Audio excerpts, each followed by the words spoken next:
Cold and unyielding rain swept through the forest, transforming the ground beneath into a perilous tangle of thick mud and concealed roots. Lightning tore the sky apart, briefly revealing the silhouette of a woman darting through the trees. Her once elegant dress was now ripped and soaked, clinging tightly to her trembling body. In her grasp she held a small wooden box, clutching it close as if it contained her very soul. Behind her, the flickering light of a lantern bobbed uncertainly amid the shadows. The distant baying of hounds echoed on the wind. They were drawing nearer. Emily Collins twisted her ankle on a hidden stone and stumbled painfully, but she did not cry out. She had long understood that pain invited danger. Instead, she bit down hard, feeling the sting of blood from her split lips, and forced herself upright once again.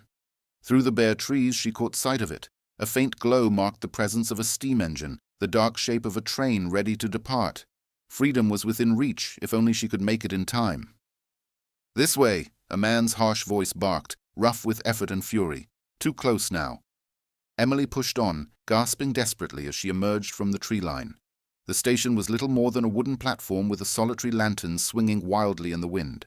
The train had started moving, its wheels turning slowly but resolutely. She ran alongside, stretching out her fingers toward the handrail of the last car. Once, twice she reached for it, but failed to grasp hold. On her third effort, her fingers grasped the chilly metal firmly. Summoning strength fueled by sheer desperation, she hauled herself aboard and then collapsed onto the narrow ledge as the train began to pick up speed, whisking her away into the stormy, pitch-black night. The sun beat down relentlessly on the wooden platform of Red Rock Station. Invisible waves of heat shimmered upwards from the time-worn planks, warping the air as if it were a distant mirage. It was one of those oppressively hot Montana summer days that seemed to snatch the very breath from your chest. When the eastbound train finally arrived, exhaling thick steam and cold smoke, only a small number of passengers disembarked. Most of them were men clad in dusty work clothes. A few women wore practical cotton garments. And then there was Emily Collins. She stepped off last, one hand clutching the railing as if it prevented her from falling. Her dress had once been a bright blue, now faded and smeared with the dirt accumulated from a long journey. Her face told a story of recent violence, one eye swollen nearly shut, a split lip crusted with dried blood, and a dark bruise blossoming along her jawline. Yet despite this, she held herself with a peculiar grace, her posture as rigid as that of a cavalry officer. In her coat pocket something was pressing out, a small box kept close to her chest. After taking 3 steps, her legs suddenly gave out beneath her. There was no dramatic scream or desperate plea for aid. She simply collapsed onto the wooden platform like a puppet whose strings had been severed. Jack Morgan had been leaning nearby when it happened. Leaning against the station wall, waiting for a delivery of barbed wire to reinforce his fence, Jack Morgan was a man who never meddled in others' affairs. The war had taught him that the best way to survive was to focus solely on one's own matters. Yet something about the way she collapsed, quietly, without any fuss or cries, awakened a buried feeling deep within his chest. He moved instinctively, crossing the platform in long, determined strides. Kneeling beside her, he noticed the bruises patterned along her wrists and the defensive scars on her forearms. These were not injuries caused by accident or illness. They were the marks of someone who had been relentlessly pursued.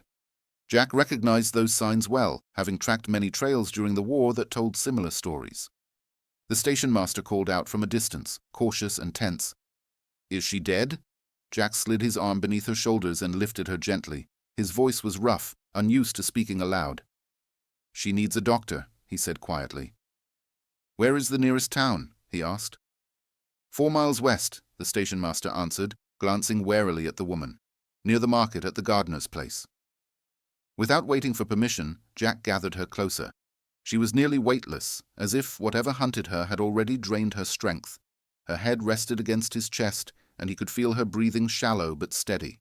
Jack carried her to his horse, a steadfast buckskin mare patiently waiting in the shade. With skilled hands he prepared for the journey ahead. He carefully settled the woman in front of the saddle, one arm wrapped around her as he swung up behind her. "Are you going to take responsibility for her?" the station master called out, clearly relieved to see the problem leaving his platform. Jack did not respond.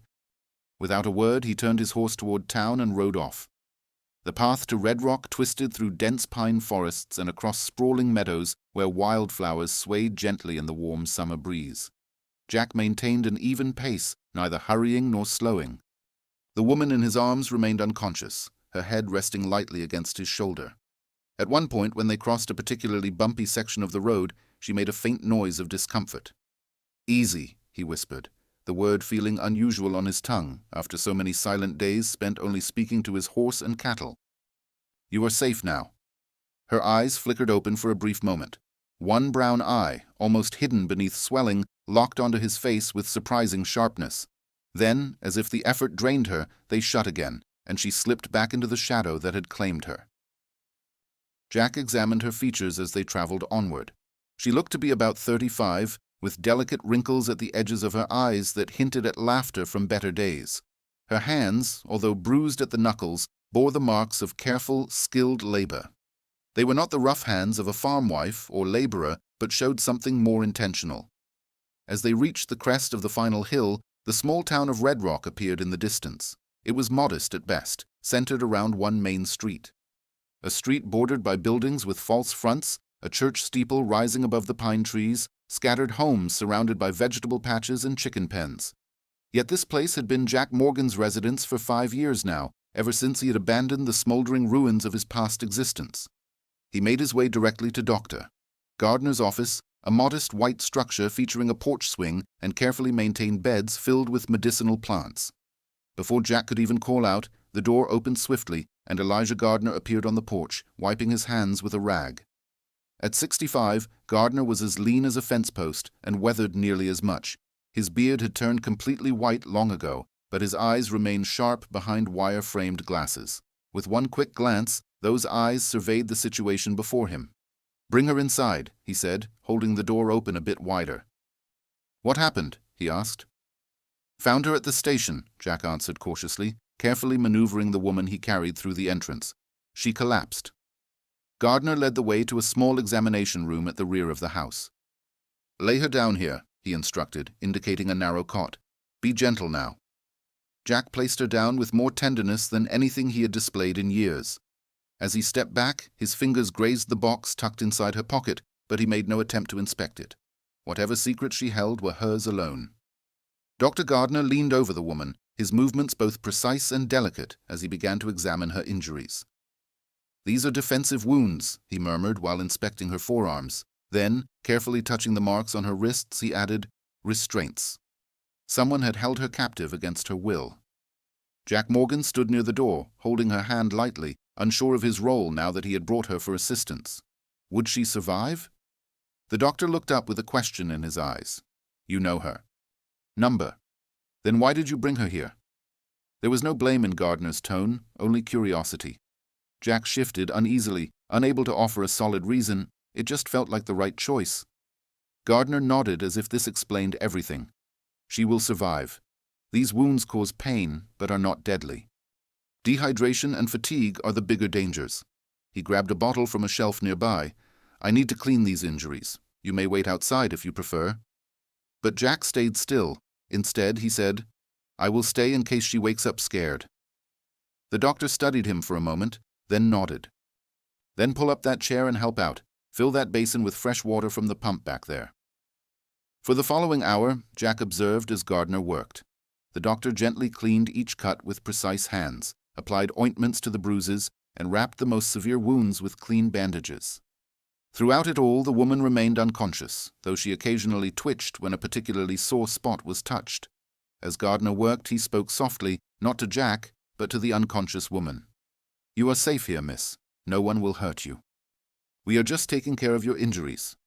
The voice belonged to a man experienced in this kind of situation, someone who knew that even in unconsciousness, those who suffered could sense friend or adversary. When Gardner finally stood upright, his expression was serious. "Someone clearly tried with all their might to break this woman," he murmured. "And it was not just a single time. Some of these wounds were old." Jack Morgan clenched his jaw. Will she regain consciousness soon? It was difficult to determine. Her body had sought shelter in sleep. It could be moments from now, or it might be the next day. The doctor gave Jack a curious look. "Are you planning to stay until then?" "Again?" Jack had no logical explanation. He barely understood why he remained here, why the fate of this stranger was important to him. Yet something about her quiet collapse, the way she had preserved her pride even as it slipped away, stirred something long dormant within him. "For a while," he said at last. Gardner nodded as if he grasped something Jack himself did not. "There is coffee warming on the stove if you want it. I will be in the front room if she wakes." Left alone with the sleeping woman, Jack sank into the stiff chair. Outside, the sun was slowly sinking toward the mountain ridges, casting lengthy shadows across the wooden floor. In the distance, a church bell pealed 6 times. Jack's gaze fell on the woman's coat laid at the bed's foot. A box in the pocket created a slight bulge. For a moment, his curiosity battled with respect. Then he deliberately looked away. Everyone harbors secrets. Some are worth dying to protect. Oh, man. Emily woke beneath strange shadows on an unfamiliar ceiling. For a brief, confused moment, she could not place where she was or how she had arrived there. Then the pain set in, a chorus of aches stretching from her swollen eye and bruised ribs to her split lip. Memories rushed back. The train, the station, the collapse before she could find shelter. When she tried to sit up, a groan slipped out before she could stop it. "Take it easy," a deep voice urged nearby. "You're safe." Emily froze, her heart pounding against her chest. A man spoke. Slowly turning her head, every muscle ready to flee, she saw him sitting in a chair by the window. Half his face was in shadow, tall, broad-shouldered, his weathered features telling stories of many long days beneath open skies. Dark hair streaked with silver framed his face, and his tired eyes met hers evenly. "Who are you?" she asked with a hoarse voice. "Jack Morgan," he replied quietly. "I found you collapsed at the station and brought you to the doctor." Her hand instinctively reached for her pocket. It was empty. Panic flared.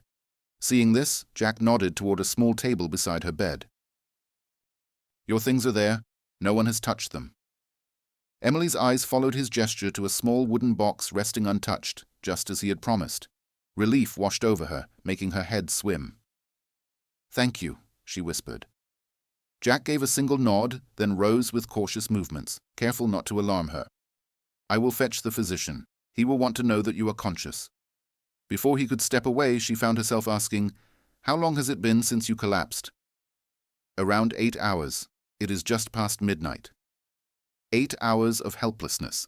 8 hours during which anyone might have discovered her injured or taken her away. Yet here she remained, unharmed beyond the wounds she arrived with. Emily was unsure how to interpret this. The man, Jack, returned shortly with an elderly gentleman who introduced himself as Dr. Elijah Gardner. The doctor's assessment was meticulous, yet gentle, his demeanor professional but compassionate.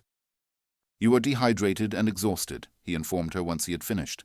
"Those ribs are severely bruised but not fractured. I advise resting for no less than 3 days before attempting to travel again." Travel again? As though she had a destination in mind. Emily shut her eyes briefly, attempting to organize her fragmented thoughts. "I do not," she began, then hesitated. How much risk was there in revealing information? How much trust could she place in these strangers?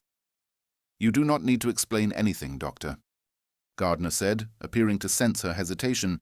"But you do require rest and care. I have a spare room you may use if you wish." Emily shook her head. Staying here was impossible. A doctor's home would be the first place he would search upon arrival. And he would come. Victor always uncovered what he believed was his. "I cannot impose," she said, forcing steadiness into her voice.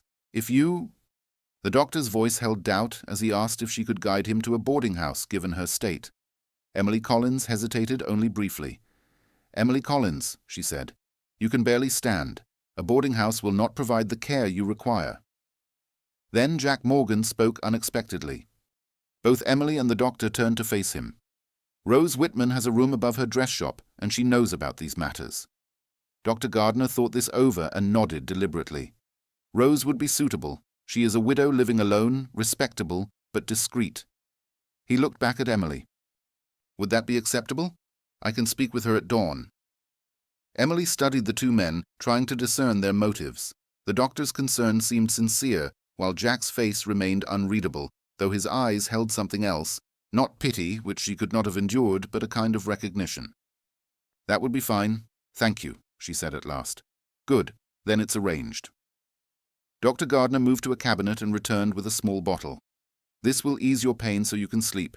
Just a few drops in water." After he left, the door left ajar. Emily found herself alone once more with the quiet man who had carried her to safety. He stayed standing as if unsure whether to remain or leave. "You should rest," he finally said. "Why did you help me?" The question escaped before she could stop it. Jack Morgan stared at her for a long moment, his expression unreadable in the lamplight. Then he lifted his left hand, turning his wrist so she could glimpse the inside. There, faintly visible in the faint light, lay a silver bracelet engraved with the name Thomas. "I know how it feels when someone is fleeing something worse than death," he said quietly. "Get some rest, Emily Collins. You are safe tonight." With that, he stepped out, almost closing the door behind him. Through the narrow opening, Emily saw him settle into a chair in the hallway, pressing his back to the wall, his hat drawn low over his eyes, standing watch. For the first time in many months, Emily Collins permitted herself to truly sleep. Dawn colored the eastern sky with delicate shades of pink and gold. When Emily opened her eyes again, she was briefly disoriented, thinking she had returned to her childhood home in Pennsylvania where her room once faced the sunrise. Then reality settled in. The unfamiliar space, the ache in her body, and the memory of escape flooded her mind. The chair in the hallway was empty. Her enigmatic protector had vanished. Carefully, Emily swung her legs over the bedside. Each muscle ached, but she forced herself upright. She refused to be found lying down if Victor's men came searching. Her clothes were neatly cleaned and folded on a nearby chair. Someone, likely the doctor she hoped for, had dressed her in a plain cotton nightgown while she slept. The idea made her cheeks flush, yet there was nothing she could do about it now. She dressed slowly, each motion a careful compromise with the pain. When she finished, she reached for the wooden box on the bedside table, opening it for the first time since her escape. Inside, resting on a faded velvet cushion, were two small charcoal portraits on fine paper. A girl of 7 with serious eyes and a ribbon in her dark hair. A boy of 5 with a mischievous grin and a cowlick that refused to lie flat. Below them lay a small key tied with a blue ribbon. Emily Collins traced each drawing with a trembling finger before closing the box and slipping it into her pocket. A gentle knock at the door made her turn too swiftly, sending a sharp ache through her ribs. "Miss Collins," Dr. Gardner called, "are you awake?" "Yes," she replied, smoothing her dress with unsteady hands. "Please come in." The doctor entered carrying a tray with a steaming mug and a bowl that smelled like oatmeal. His eyebrows lifted when he saw her dressed. "You ought to be resting," he said softly. "I've rested enough," Emily responded. "You mentioned a Mrs. Whitman yesterday." Dr. Gardner placed the tray on a small table. "I did, and I've already spoken with her this morning. She's willing to offer you her spare room for as long as you require it." He hesitated, observing her face carefully. "Rose Whitman is a good woman, a widow. She mostly keeps to herself but has a kind heart and will not ask questions." Emily Collins could not hide the uncertainty in her voice. Rose understood that certain tales are not ready to be shared until the time is right for them to be revealed. The doctor's eyes were gentle but aware, having lost her own husband during the war. She knew something about sorrow and the challenge of beginning again. Emily looked away. "I can pay my rent. I am not here for charity." "Never thought you were," Gardner said, nodding toward the tray. "Have something to eat? Then we will get you settled at Rose's. She expects you around 9. After he left, Emily forced herself to eat even though her appetite was small. She would need her strength. The oatmeal was flavored with honey and cinnamon, simple yet nourishing. The tea was hot and strong, helping clear some of the haze from her thoughts. By the time she finished, she felt almost human once again, worn and hurt, but still alive. It was more than she had dared to hope for when she boarded that train 3 days ago. Exactly at 9 o'clock, Dr. Gardner walked her the short distance to Whitman's dress shop, a tidy 2-story building with a wide display window featuring a blue silk gown that could have been at home in Chicago or New York. The sign above the door was hand-painted in graceful letters. A bell chimed as they entered. The shop was empty of customers at this early hour, but a woman looked up from behind the counter where she was organizing bolts of fabric.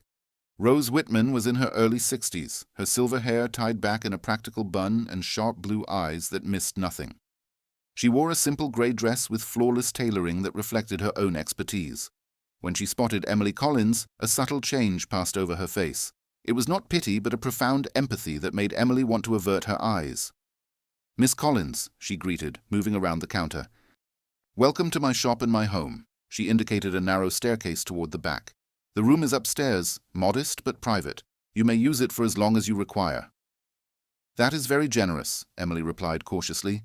"However, I cannot take charity." "I would prefer to work if there is something I can help with." Rose exchanged a look with Dr. Gardner and then nodded. I could use assistance with the shop, nothing too demanding while you are recovering, maybe watching the counter occasionally or some light sewing when you feel up to it. I can sew, Emily said, a wave of relief washing over her. She felt useful. She could earn her keep. She could remain unnoticed in plain sight. Very well, it is settled then. Rose looked to the doctor. I will take good care of her. Elijah, you may stop worrying now. Otter Gardner laughed softly. I do not worry, Rose, only voice professional concern. He tipped his hat to Emily. Come see me in 3 days so I can check those ribs earlier if the pain increases. After he departed, Rose led Emily to the room assigned to her. It was small but impeccably clean, with a narrow bed, a washstand, a small dresser, and a window overlooking the back garden. Bathrooms are at the end of the hall, Rose explained. We share it, I'm afraid. The shop opens at 10 in the morning and closes at 5 in the evening except on Sundays. I usually take lunch at 12 noon, just bread and cheese in the back room, she explained. After a brief pause, she added, I do not entertain. Gentlemen visitors stay upstairs, and I expect the same respect in return. Beyond that, your affairs are your own. Emily nodded, feeling thankful for such clear limits. Thank you, Mrs. Whitman. Please call me Rose, the older woman replied, her expression softening just a little. Rest today. Tomorrow is soon enough to begin work. Left alone, Emily sat on the edge of the bed, suddenly overwhelmed by everything. She had come this far. She had found shelter, employment, and some sense of safety. But how long would it last, and what was her next move? Her hand instinctively reached into her pocket for the box she carried. Clara, Joseph, how were they managing without her? Did they think she had abandoned them? Did they understand why she had to escape? One tear slipped down her cheek before she could stop it, then another followed. Once the tears began, she could not hold them back. The silent sobs shook her body, sending sharp pain through bruised ribs. She pressed a hand over her mouth, determined that no one would hear her vulnerability. So focused was she on stifling her sorrow that she did not notice the soft knocking at first. When it came again, she quickly wiped her face and smoothed her hair. Yes, she called out, hoping her voice sounded firmer than she felt. The door opened a little, and to her shock, it was not Rose but Jack Morgan who stood there, hat in hand. He carried a small package wrapped in brown paper. Miss Collins, he said quietly, I did not mean to bother you, just wanted to make sure you had settled in properly. Emily adjusted her posture, trying to conceal any trace of her crying. Mr. Morgan, Yes, thank you. Mrs. Whitman has been very kind. He nodded, noticing her reddened eyes but choosing not to mention them. The Rose family are good people. You will be safe here. That word again, safe, as if such a thing truly existed in a world ruled by men like Victor Harrington, who possessed wealth, power, and fury. Jack hesitated before extending the bundle. I brought these for you. Thought you might want something to occupy yourself while you recover. Carefully, Emily took the package. Unwrapping it, she discovered 3 books, a volume of Walt Whitman's poems, a collection of Mark Twain's stories, and a worn copy of Little Women with a cracked spine and softened pages. These belong to you? She asked, surprised by the choice. A shadow crossed his face. They were my wife's. She would want someone else to enjoy them now. His simple words spoke volumes, indicating a past no longer present, much like the bracelet he wore. Thomas, perhaps a son, a family now gone. Thank you, she whispered. I will take good care of them. He nodded, stepping back towards the door. Rest well, Miss Collins. As Jack turned to leave, she called after him, Mr. Morgan. He stopped, glanced back. I do not know how to repay your kindness. A faint trace of a smile seemed to brush his lips. No debts lay between us, yet he appeared to search carefully for the right words. Just remember what my mother would always say, dawn arrives even after the darkest night. With those words, he disappeared, his boots scarcely making a sound on the stairs. Emily gazed at the spot he had occupied, replaying his words over and over in her mind. Dawn always comes. It had been an incredibly long night in her world. She almost could not recall what dawn truly looked like anymore. But for the first time in many months, she let herself entertain the hope that she might see it again someday. Time fell into a steady rhythm. Emily's bruises gradually shifted from angry purples to a sickly mix of yellows and greens, eventually fading away completely. The swelling around her eyes went down, revealing the clear brown irises beneath. Her split lip mended, leaving just a faint scar behind. Rose turned out to be a perfect companion, honoring Emily's privacy while providing enough presence that she never felt truly isolated. The older woman did not ask about Emily's past, but instead offered small gestures of kindness, conveying her understanding. A pot of chamomile tea when nightmares left Emily wide-eyed at dawn, an extra blanket quietly placed at the foot of her bed, and gentle corrections whenever sudden sounds or movements startled her. Working in the shop provided a soothing simplicity. Emily took care of the counter, wrapping purchases with care, and later began helping with minor alterations. Her fingers. Emily Collins recalled the exact motions of needle and thread, skills acquired during a childhood in Pennsylvania that now felt like a distant era. Jack Morgan visited the shop every few days, ostensibly to inquire if Rose had received a shipment of denim he had ordered. He never lingered for long, but always managed to find a moment to share a brief conversation with Emily. Sometimes it was a remark about the weather, other times a query about the books he had lent her. On one occasion he handed her a wildflower picked from the meadow beyond the town, without any explanation or ceremony. Emily found herself anticipating these fleeting moments, though she convinced herself it was simply the consolation of talking to someone who had witnessed her lowest points and demanded nothing in return. On the 10th day, as Emily was sweeping the shop floor after closing, Rose, who was busy balancing the day's accounts, remarked, "You have a talent with needlework. Your stitches are finer than most I have seen." Emily looked up, surprised by the praise. "My mother taught me. She crafted wedding gowns for half the county where I was raised." This was the first personal detail she had shared since arriving. Rose nodded as if accepting a long-awaited gift. She mentioned casually that the school needed someone to teach basic sewing to the younger girls, only 2 afternoons each week. Mrs. Parker, who previously held the position, had moved to Oregon last month. "It pays a little, not much," she added. Emily's hand paused on the broom. "Do you think I should apply?" she asked quietly. Emily Collins gave a slight shrug, still focused on her ledger. "Just thought you might find it enjoyable. Children have their own way of showing us why life is worth defending, like Clara with her steady gaze and Joseph with his playful grin." Emily's heart tightened with a pang. "I will consider it," she replied in a hushed tone. That evening, after Rose had gone to her room, Emily sat by the window, watching the moon slowly rise over the far-off hills. From her pocket, she pulled out the small wooden box and opened it to reveal the portraits hidden inside. "I haven't forgotten," she murmured softly to the little faces. "I will find a path back to you. I give you my word." Lost in her reflections, she did not notice the quiet footsteps coming up the back stairs until a gentle knock sounded at her door. Quickly stowing the box away, she called out, "Yes." Rose's voice replied from the other side of the door. "Someone is here to see you. Jack Morgan says it is important." Emily's heart jumped into her throat. Had something gone wrong? Did someone come searching for her? She opened the door to find Rose waiting, a shawl draped over her nightgown. "He's in the back garden," Rose explained. "He did not want to come inside, said it was not proper at this time." Emily nodded, appreciative of his respect. "Thank you. I will go down." The night air felt cool against her skin as she stepped into the modest garden behind the shop. Jack stood near the gate, his tall outline framed by the moonlight and the quiet street beyond. He turned when he heard the sound of her footsteps, revealing a serious expression on his face. "What is it?" she asked without hesitation. "Has anyone inquired about me?" He shook his head. "Nothing like that, but I figured you should be informed. There is a notice in today's regional newspaper. A man in Boston is searching for his missing wife and offering a reward." Emily's blood turned to ice.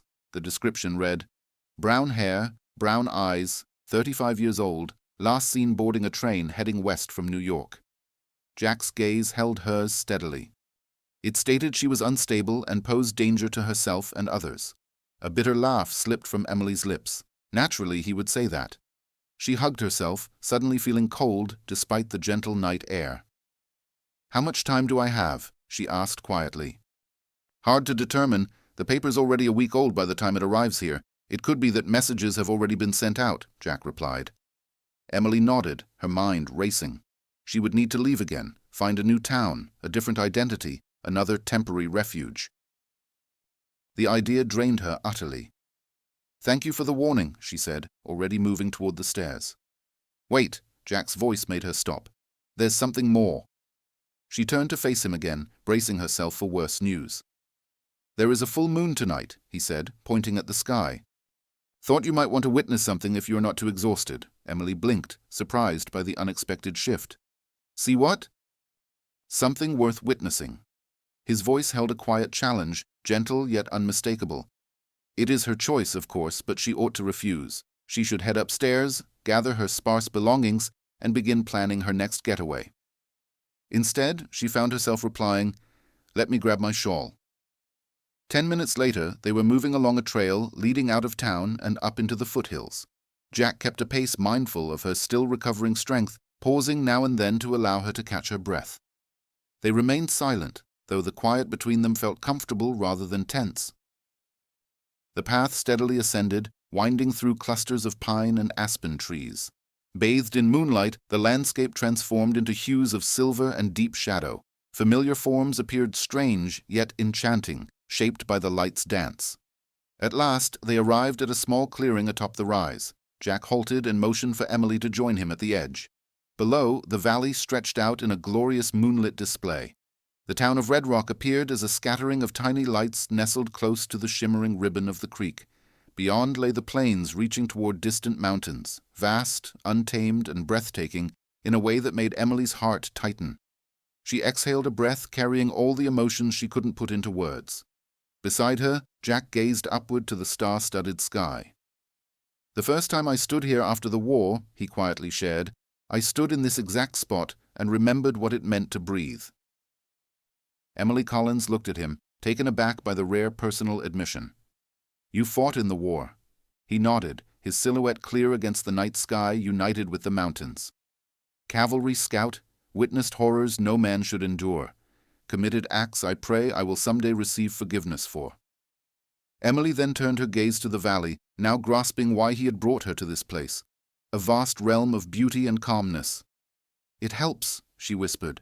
Seeing this, reminding me that the world is bigger than she faltered, unable to finish her sentence. "Bigger than whatever is chasing you." He completed her thought. She acknowledged him with a thankful nod for his empathy. They remained quiet for some time, observing clouds glide over the moon, casting shifting shadows over the terrain beneath.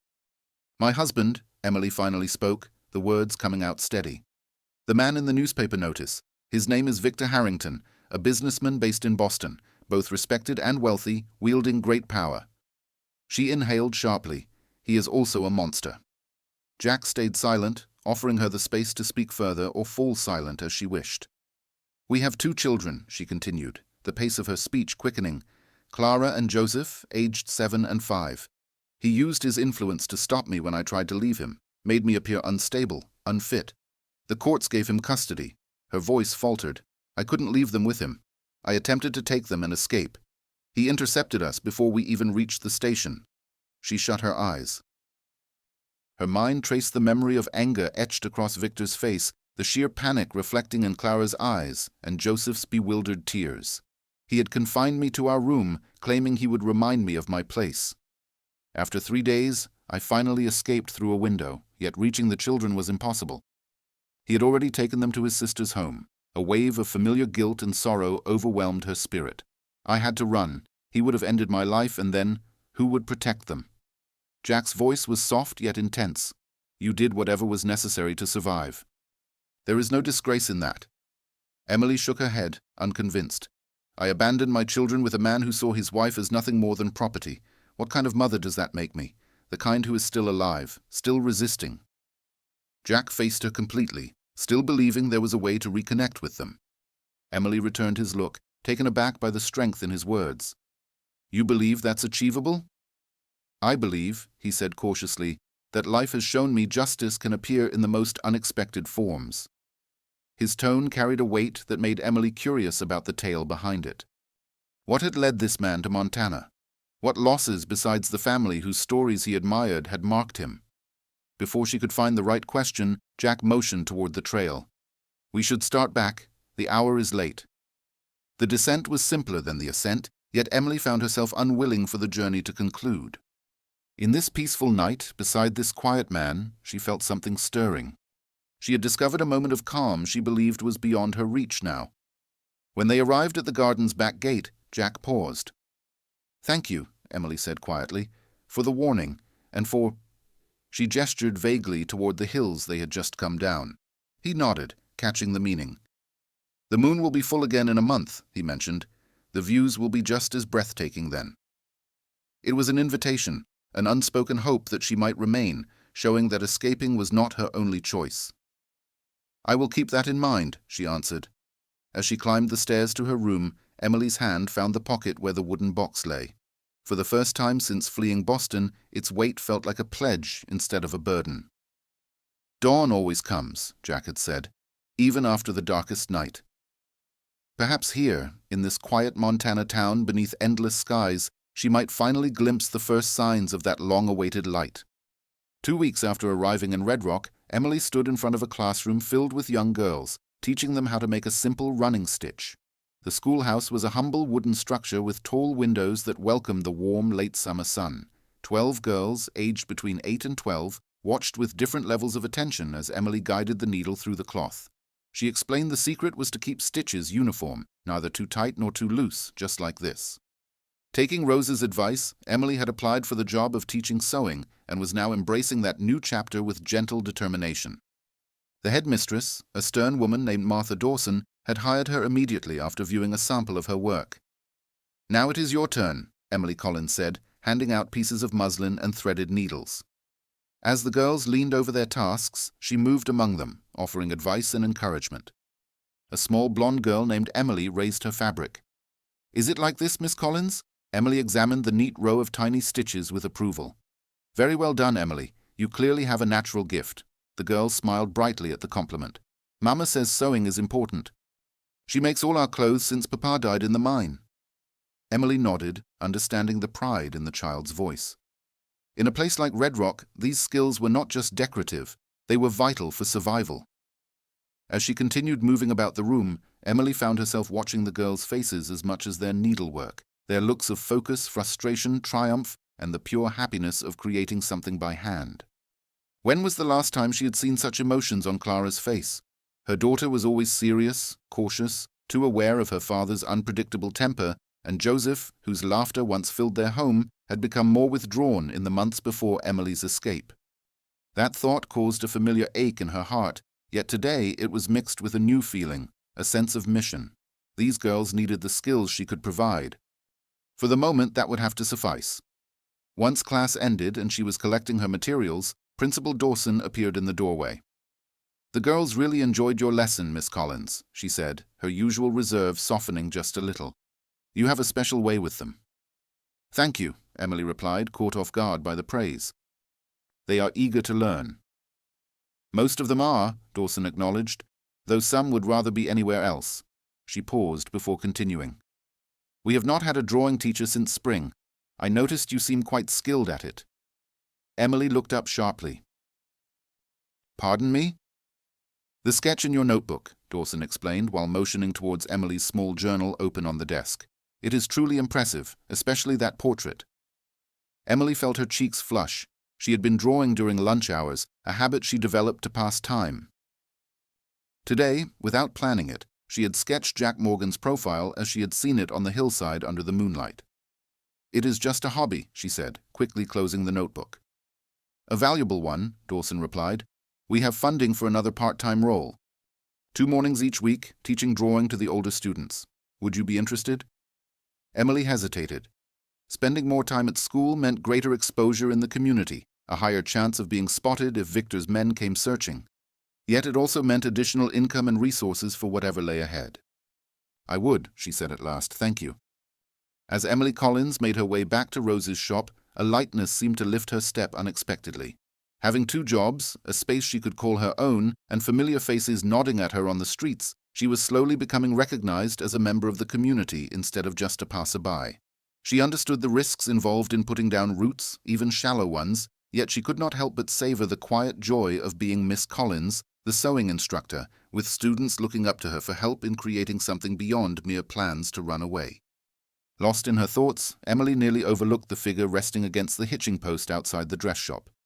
Jack Morgan straightened upon her approach and tipped the brim of his hat, greeting her. Miss Collins, I heard you have started teaching at the school now. She acknowledged him with a nod, unsurprised that information traveled fast in a town so small.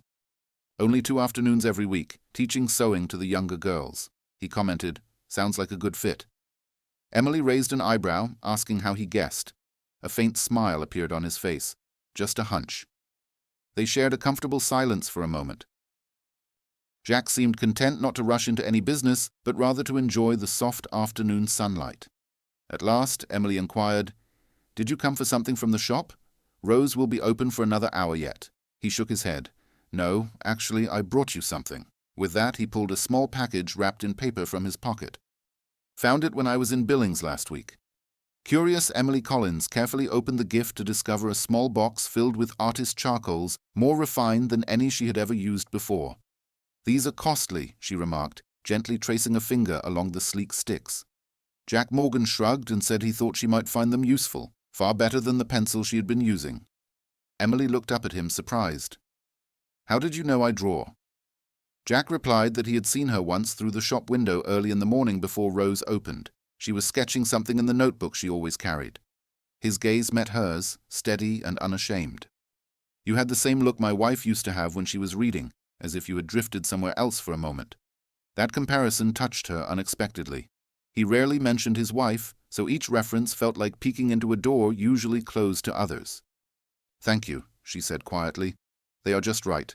He nodded, appearing pleased. "The weather is changing soon," he added. "First snow usually falls by mid-October. You might want to think about warmer clothes."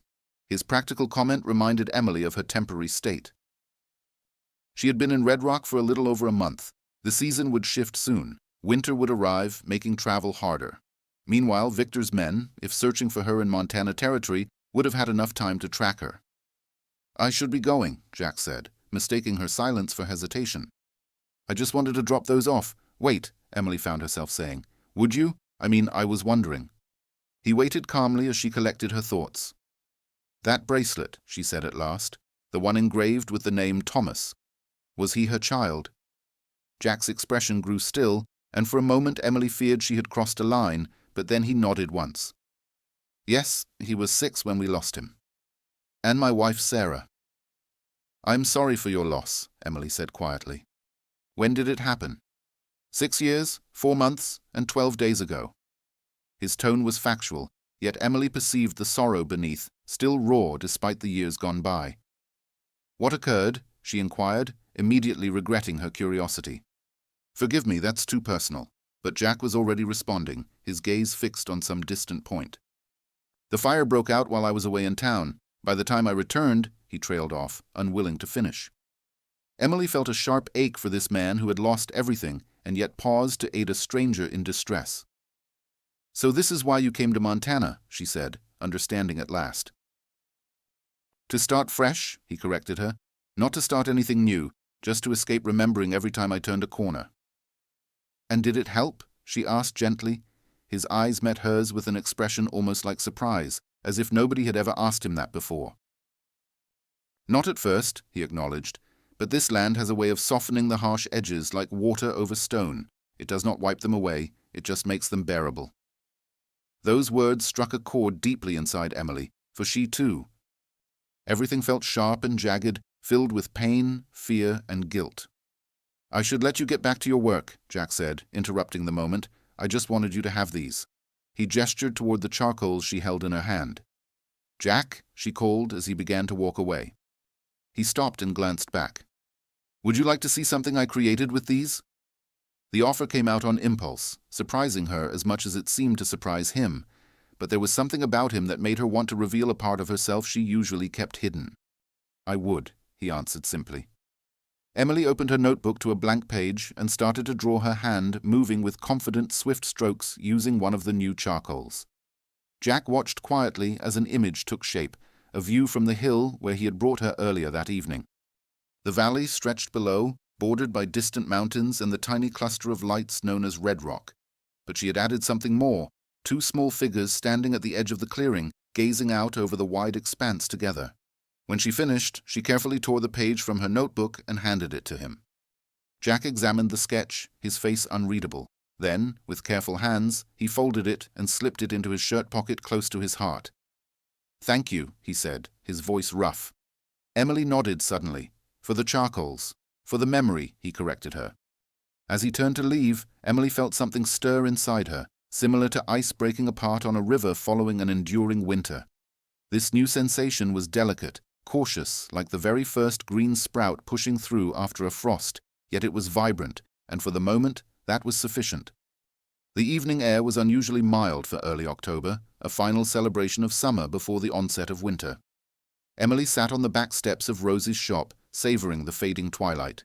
In her hands, she held a wooden box open to reveal the portraits inside. She had been adding to them over recent weeks, fresh sketches of Clara and Joseph as she recalled them. Clara immersed in a book by the window seat of their Boston home, Joseph absorbed in playing with wooden blocks on the nursery floor. Creating these drawings had become a kind of prayer, a way to keep them close despite the distance separating them. The back gate creaked, and Emily glanced up to see Rose entering the garden, carrying a basket filled with late-season tomatoes from her small vegetable garden. "It's a beautiful evening," Rose remarked, settling down beside Emily on the steps. Her eyes briefly landed on the open box, but she said nothing about what was inside. They shared a peaceful silence as the first stars began to appear in the darkening sky. Since Emily had arrived weeks ago, they had grown into a comfortable companionship. Rose never wept, yet she provided her presence as a source of comfort when Emily seemed to need it the most. Suddenly Emily spoke, the words coming before she fully thought them through. "I had children. A daughter and a son? They are still living with their father, my husband." Emily nodded as if she had already expected this confirmation of what she had probably suspected all along. "The man you fled from," she said. It was not a question. "Yes." Emily traced the outline of Clara's picture with a tender finger. "He was ruthless, controlled everything. What I wore, who I spoke to, when I was allowed to leave the house." She took a trembling breath. "When I finally attempted to escape, he used his wealth and influence to persuade a judge that I was unstable, unfit to care for my children. And these are your children," Emily said, gesturing toward the drawings. "Clara and Joseph, 7 and 5 years old." Emily's tone softened as she pronounced their names. "Clara is serious, as if she is an old soul trapped in a child's body, always observing, always reflecting. And Joseph, he is full of energy and laughter. Or at least he was before everything got worse." Emily completed the sentence as the other woman faltered. Emily nodded, thankful for the support she sensed from the other woman. "I tried to take them with me when I escaped, but he found us. After that, he kept them at his sister's house while she gestured vaguely to the spots on her body where the bruises used to be." Emily's expression hardened, yet her voice stayed calm. "You made it through. That required strength." "Does it?" Emily asked, doubt creeping into her voice as it often did. "Sometimes I wonder if it was cowardice to leave them behind." "You cannot help them if you are dead," the other woman answered plainly. "And that was exactly the path you were on, wasn't it?" Emily Collins could not deny the truth. Victor's fury had been growing steadily, his grip on control tightening with each passing day. The last time he struck her was the most brutal yet, and when he stood looming over her, his eyes bore a dark promise of even worse to come. "I do not know how to get them back," she confessed quietly, her voice barely above a whisper. "He has money and influence. I have nothing." Rose was silent for a long moment, her worn hands resting calmly in her lap. When she finally spoke, her tone carried a profound understanding that caught Emily's attention immediately. "I was married before the war," Rose began. "Not to John Whitman, he came later. My first husband was a successful and well-regarded man, admired by everyone he met." Her gaze grew distant as she recalled the past. Behind the closed doors, however, he was a completely different person. Emily listened intently, barely drawing breath as Rose went on. "I left him in 1955, taking nothing but the clothes I was wearing and the little money I had managed to hide. I walked 20 miles to the nearest town and caught a stagecoach heading west." A grim smile briefly appeared on her lips. "Of course he came after me. Men like that cannot stand losing what they believe is rightfully theirs." "What did you do?" Emily asked. "I kept moving, changed my name, found work wherever I could, mostly sewing. Eventually I ended up in St. Louis, where I met John. He was a kind man, gentle. We had 10 years together before the war took him." Rose's eyes returned to Emily's face. "I will not say it was easy. It was not. But I survived. I built a life. I even found happiness. But you did not have—" Emily Collins spoke quietly about the children she had left behind. A shadow crossed Rose's face, a flicker of old sorrow. "I had a son," she murmured. Andrew was 4 years old when I left. Emily held her breath in surprise. You left him? She asked. Rose nodded, voice heavy with pain. I tried to take him with me. James, my first husband, caught us at the station and struck me until I lost consciousness. When I woke up, Andrew was gone. Rose's hands clenched tightly in her lap. He sent me a message later, warning that if I ever tried to see Andrew again, I would not leave alive. Curious and concerned, Emily asked what had become of her son. Rose explained, James sent Andrew to a boarding school in the East. I tracked him as best I could over the years. The last I heard, he was living in Chicago and would be 32 now. Her voice carried the weight of endless regret. I never saw him again. The room hung heavy with shared sorrow. Emily whispered, I am sorry. Rose acknowledged the sympathy with a nod and continued, I am telling you this not to dishearten you, but so you understand. I know what it feels like to have to make that decision, to leave just to survive. There is no shame in it. They sat quietly as night fully embraced the garden around them. A piano played faintly from a distant saloon, the cheerful melody contrasting with the grave mood. Finally, Emily broke the silence.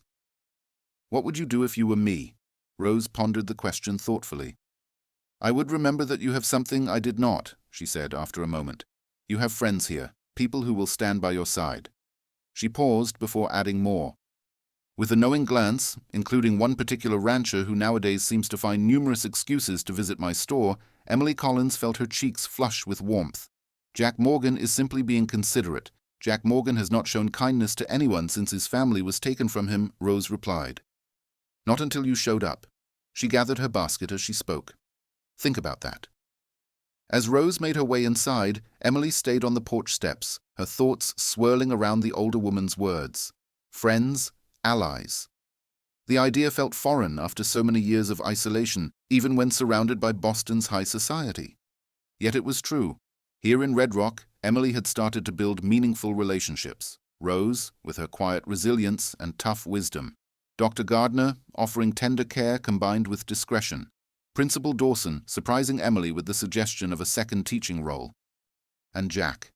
Jack, who had carried her to safety when she fainted, who brought her books, charcoal pencils, and views bathed in moonlight, who grasped loss in a way few others could. For the first time, Emily let herself entertain a different possibility than escape. What if she stayed? What if she stood her ground?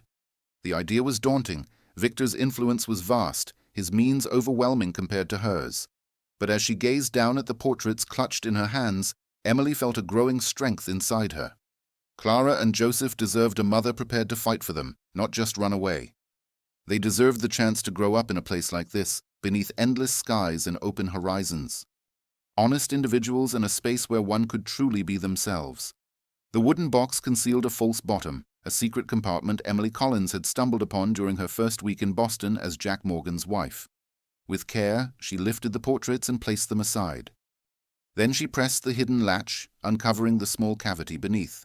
Inside lay a folded paper, a marriage certificate, not hers, but one she had found concealed among Jack's documents. The certificate was dated 2 years before he had met Emily and belonged to a woman named Catherine Reynolds. Jack had never ended his marriage to his first wife. His union with Emily had never been legally recognized, which meant his claim to the children as a husband could potentially be contested. It was a faint hope, delicate but more than she dared to believe since escaping Boston. Emily returned the paper to its secret place and carefully replaced the portraits. Tomorrow she planned to visit the territorial courthouse in Billings. She would explore what possibilities existed for a woman in her circumstances. She intended to take the initial step toward reclaiming not only her children, but also her own life. As she shut the box and stood to go inside, Emily's eyes drifted to the starry sky overhead. Somewhere beneath the same sky, Clara and Joseph might be gazing upwards too. Instead of causing her pain as usual, the thought now sparked a glimmer of hope. Dawn? Jack had always said that light arrives even after the deepest darkness. Perhaps finally the shadows were starting to fade away. The territorial courthouse in Billings stood tall and severe, constructed of red brick with slender windows. Emily stood before the building, her heart thrumming rapidly against her chest. The trip from Red Rock had consumed most of a day, a rough stagecoach journey leaving her both stiff and uneasy. Now, as the afternoon shadows lengthened across the street, she summoned her bravery to ascend the worn stone steps. Inside, the air was thick with dust and the stale aroma of aging paper. Clerks moved quietly between towering shelves filled with leather-bound files. Their footsteps resonated under the lofty ceiling. Emily made her way to a counter where an elderly man with glasses balanced at the tip of his nose was sifting through papers. "Excuse me," she spoke, her tone softer than she meant. "I need information about filing a custody petition." The clerk looked up, his pale blue eyes sharp and familiar with the countless personal struggles that these walls had witnessed. "Name?" he asked. Emily paused. "Collins. Emily Collins." The false surname felt odd on her lips despite weeks of use, yet she knew caution was essential for now. "Whose custody are you seeking?" the clerk inquired, reaching toward a form. "Their father in Boston," Emily whispered. "The situation is complicated," she added quietly. The clerk's face remained unchanged, but there was a certain look in his eyes that suggested he had encountered these kinds of statements many times before.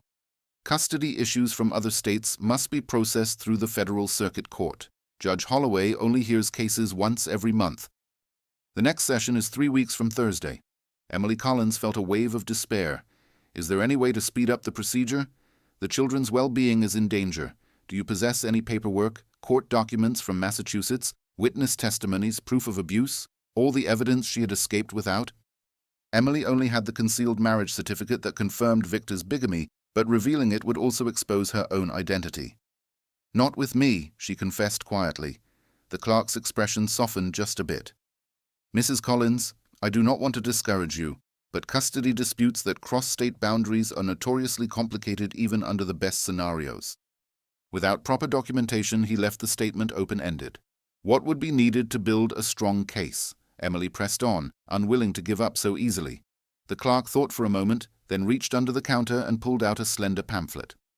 "This explains the necessary requirements, but honestly, you would need a lawyer who knows both territorial regulations and Massachusetts law." Emily took the pamphlet, her hope fading a little more. Hiring a lawyer would cost money she simply did not possess. "Is there anyone locally who could advise me, even unofficially?" The clerk glanced around cautiously before leaning forward slightly. "Howard Finch's office is above the Mercantile. Tell him Arthur sent you." He hesitated briefly, then spoke more quietly. His sister had escaped a difficult marriage. He might understand her situation. The unexpected kindness surprised Emily Collins. "Thank you," she replied, sincere appreciation evident in her tone. "One more thing," the clerk said as she stood to leave. "If the children's father has financial means, be cautious. Wealthy men often manage to bend the law in their favor." A fact Emily was painfully familiar with. Outside, the late afternoon sun stretched long shadows across the main street of Billings. Emily located the Mercantile without trouble. The large store displayed everything from farming tools to women's hats in its windows. A narrow staircase at the side led to an upstairs level where a painted door read, "Howard Finch, Attorney at Law." The man who answered her knock appeared younger than expected, perhaps around 40, with a well-groomed beard and sharp eyes. He listened attentively as Emily explained her situation, careful not to reveal exact names or places. "So you are seeking custody of children currently with their father in Massachusetts but have limited proof and fewer resources," he summarized after she finished speaking. "Yes," Emily confirmed. "Is there any chance?" Finch steepled his fingers thoughtfully. "According to the law, custody cases usually favor fathers, especially when the mother has left the household." His polite words offered no comfort. "However," he went on, "there are exceptions that can be proven. Mistreatment, incapacity as a parent, or," he paused, observing her intently, "irregularities within the marriage itself." Emily's hand instinctively went to her pocket where the wooden box lay hidden. Could he have somehow discovered the concealed marriage certificate? She wondered. "What kinds of irregularities?" she inquired with caution. "Previous unions that were never officially ended, false identities, deception." Jack's gaze remained unwavering. "These are elements that could nullify a husband's lawful claim to the children." Emily's heartbeat quickened. If such proof were to be found, then you might hold some influence, not a definite right, but a place to begin. Jack reached out for a pen and a piece of paper. "Naturally, I would need to know the true names to evaluate your situation properly." This request abruptly stifled Emily's growing optimism. Sharing such intimate details with a stranger was far too risky. Victor had far-reaching connections, wealth to purchase secrets from anyone. I understand, she replied, standing up. Thank you for your time, Mr. Jack. The lawyer made no effort to detain her, but just as she neared the exit, he added, Mrs. Collins, or whatever your actual name is, some advice offered without cost. The legal system is slow. Children mature fast. Occasionally, justice is pursued through different means. His words lingered with Emily as she walked down the stairs into the dimming daylight.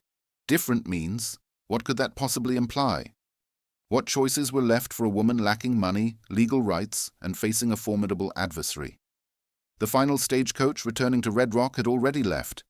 Emily Collins found a humble boarding house where a stern matron showed her to a small but tidy room. Sleep was hard to come by. She lay awake late into the night, considering various options, each seeming more unattainable than the previous. At last, when dawn appeared, Emily had reached no definite decision except the certainty that she needed more details about Victor's affairs, the children's situation, and what legal measures might genuinely be accessible to her. For that purpose, she knew she required assistance. The stagecoach bounced along the uneven road, closing the distance to Red Rock and the choice Emily had made during that sleepless night. It was a gamble, perhaps the greatest she had faced since escaping Boston. Yet for Clara and Joseph, what alternatives were there? By the time the sun was setting, the stagecoach pulled into Red Rock. When Emily stepped down, tired and stiff from the journey, she was startled to see Jack Morgan leaning against a hitching post nearby, waiting. Miss Collins, he said, straightening as she came closer. I wondered when you would return. Emily examined his face and noticed no trace of blame in his look. You knew I had left.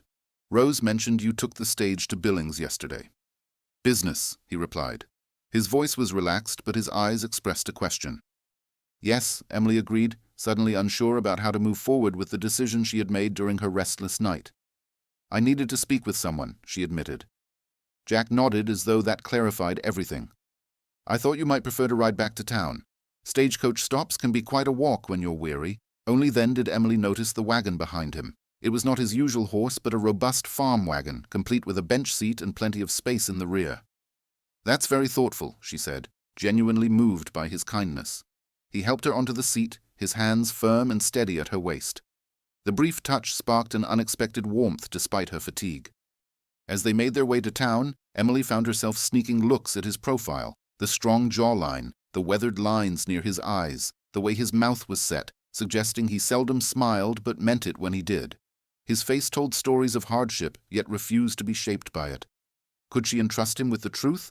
With her real identity, her true story, the fragile hope that had taken root during her journey back from Billings? Something on your mind? Jack asked, breaking the silence while keeping his eyes on the road. Emily inhaled deeply. I went to explore legal ways to regain custody of my children. Now he glanced at her, surprise mingled with another feeling, perhaps approval. That's a significant step. A brave one, it seems, she acknowledged. The law tends to favor fathers, especially those who are wealthy and influential. Without clear proof of unfitness, my hopes seem quite low. Jack was silent for a moment as he steered the wagon carefully around a bump in the path. What sort of proof would you require? Evidence of mistreatment, statements from witnesses, character references, Emily replied with a heavy sigh. All of these are things I cannot access here while they remain in Boston. You have proof of your own character, Jack reminded her, pointing out individuals nearby who could vouch for you. Emily looked at him, surprised by the idea. Would that really help? Witnesses who have only just met me may not carry much weight alone, he admitted. However, it is a beginning. They traveled quietly for a period, the only noises the creaking of the wagon wheels and the steady rhythm of the horses' hooves. The first stars were beginning to shine in the darkening blue of the eastern sky. Finally, Emily spoke again. There is something else, she said. Something I have never told anyone. Jack waited silently, encouraging her to continue. My true last name is not Collins, she started, the words coming quicker after breaking the silence. It is Harrington, Emily Harrington. My husband is Victor Harrington, a well-known businessman in Boston. She paused, expecting some kind of reaction, shock, judgment, or disappointment at her living a lie.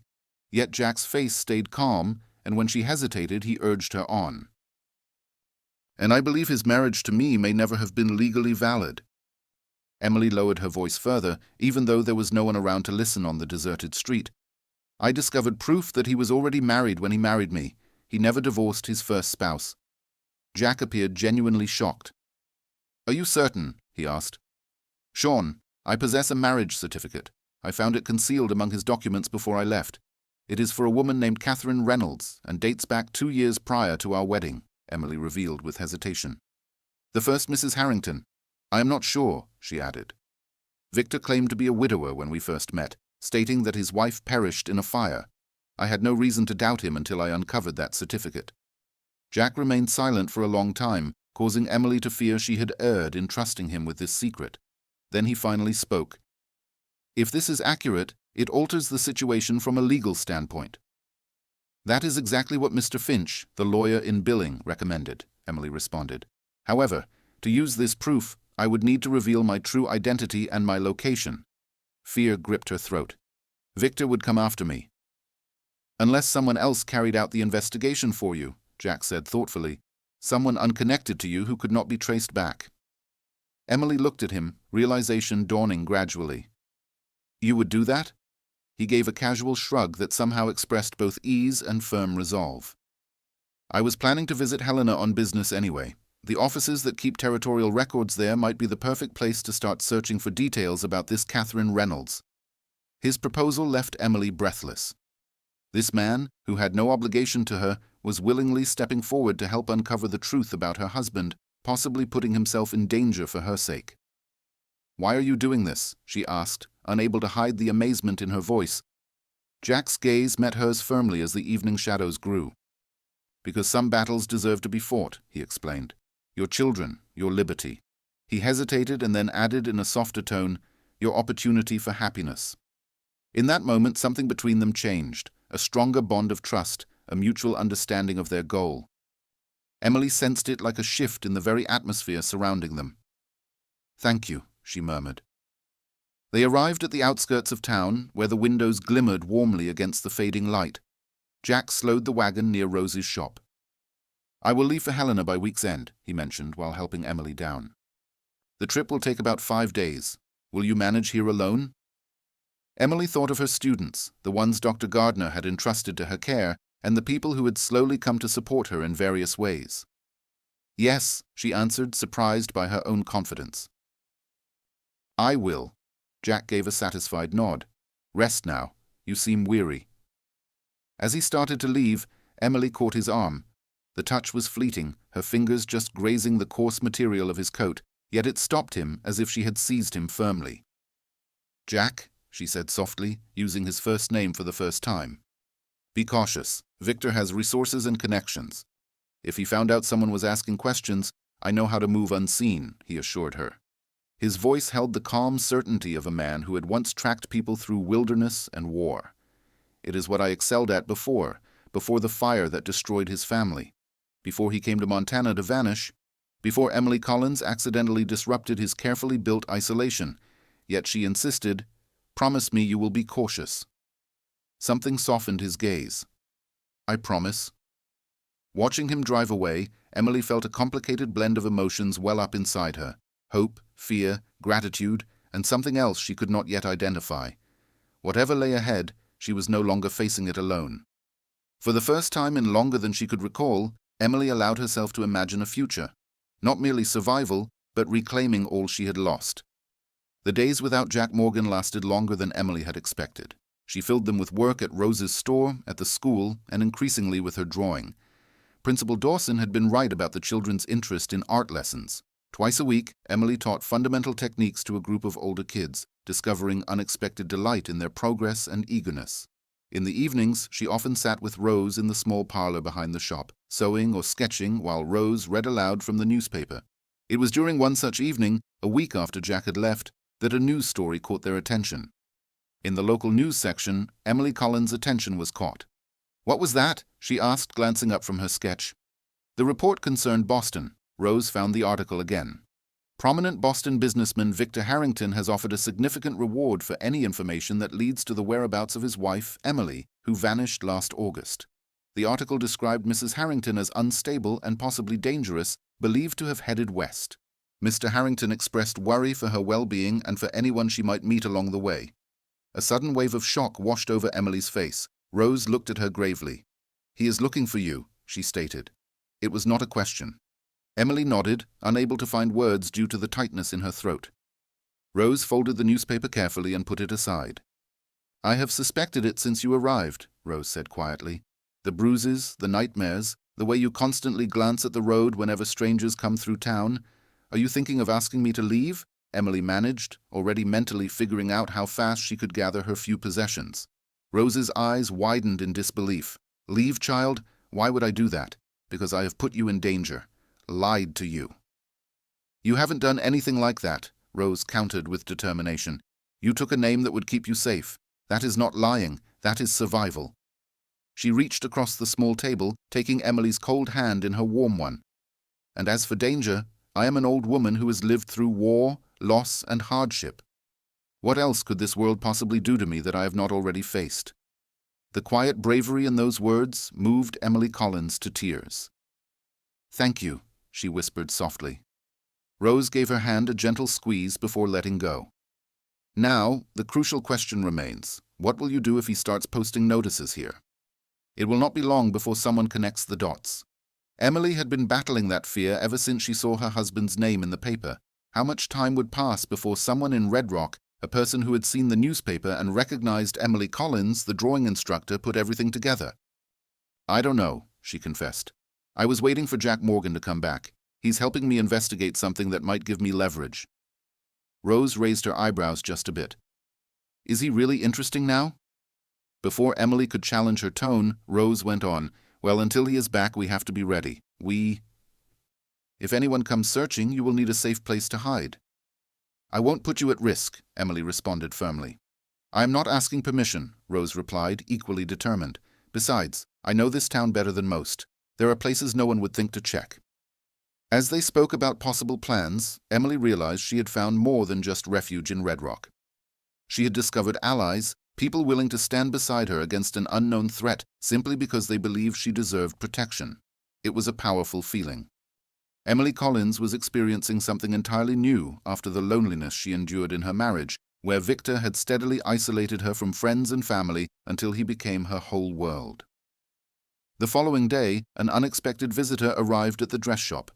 Samuel Cooper, a battle-hardened soldier who had served alongside Jack Morgan during the war, came in shortly after the store opened. Emily had only seen him once before at a local event where Jack had briefly introduced them. Miss Collins, Cooper said, tipping his hat as he approached the counter where Emily was arranging fabric samples. I have a message for you from Morgan.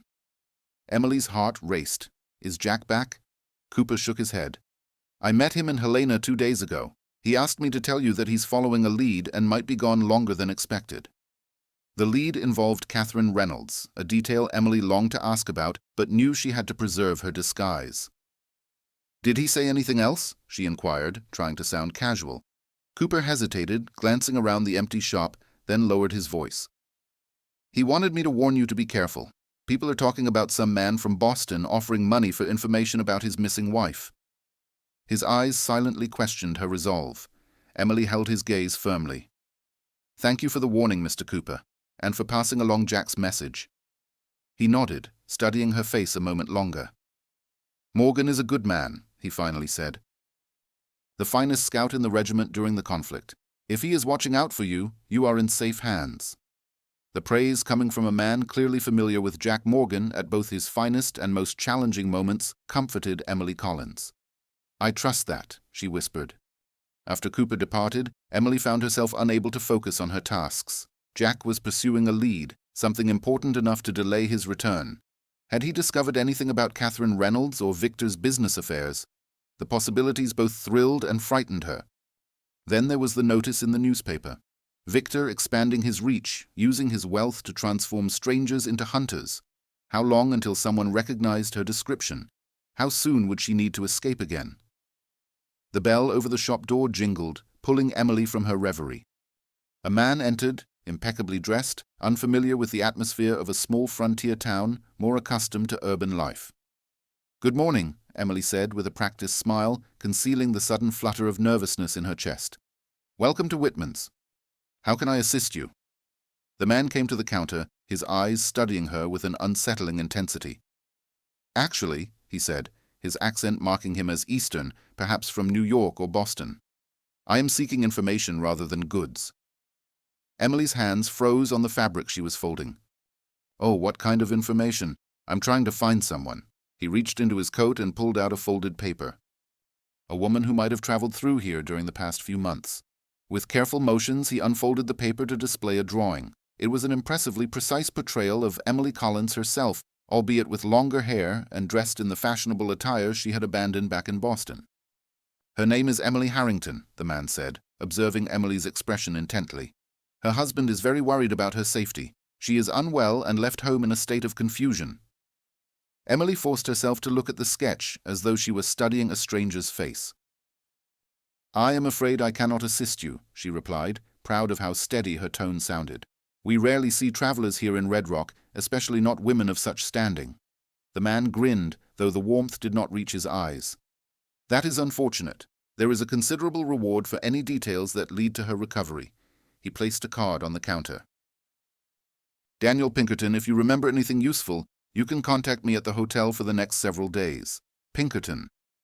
Victor had engaged the famous detective agency to locate her. This realization sent a chill through Emily's body.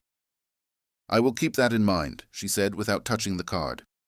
After he left, Emily collapsed onto the stool behind the counter, her legs suddenly too weak to hold her up. Victor was getting closer. The detective would ask questions and show the drawing around town. Someone would recognize her. It was only a question of time. That night, Emily packed a small bag with essentials. Essentials, a change of clothes, the small amount of money she had saved, and the wooden box containing its valuable contents. It was wiser to be ready to escape if the need arose. Rose was seen gently wrapping the charcoals Jack had given her in a piece of cloth.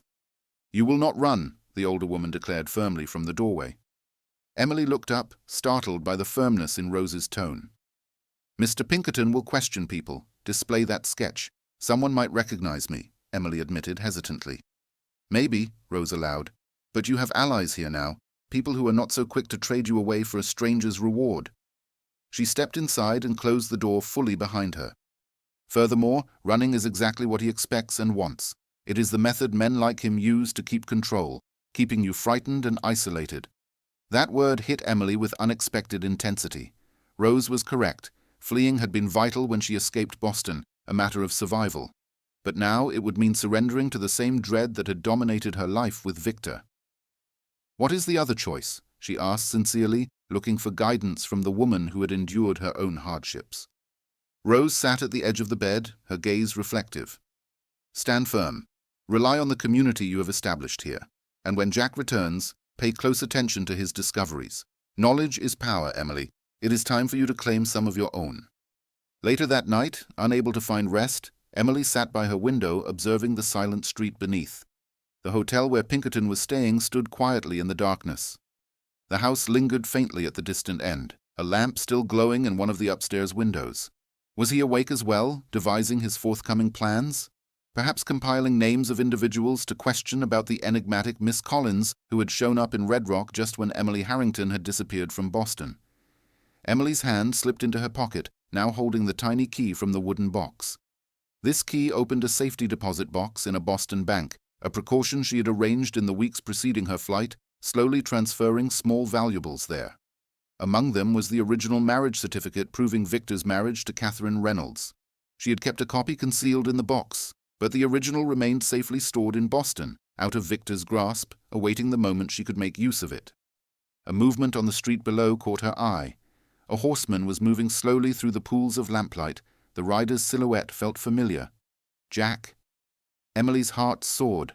Without pausing to consider the risk, she grabbed her shawl and hurried downstairs, taking care not to disturb Rose.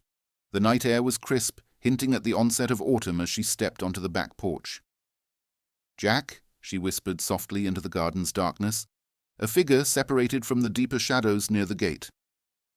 "Emily," he answered, his voice hoarse with exhaustion. She approached, her eyes slowly adjusting to the faint light. As he stepped into a beam of moonlight, she noticed the exhaustion carved into his features and the dust from a long journey on his clothes. "You're back," she said without needing confirmation, relief making her voice tremble. "Our Cooper delivered your message."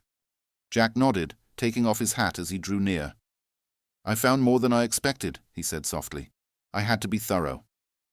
And were you thorough? A faint smile appeared on his lips. Very much so. Emily glanced toward the shop's dark windows. We cannot speak here. Rose is asleep, and there is a detective in town searching for me. Jack's face grew serious.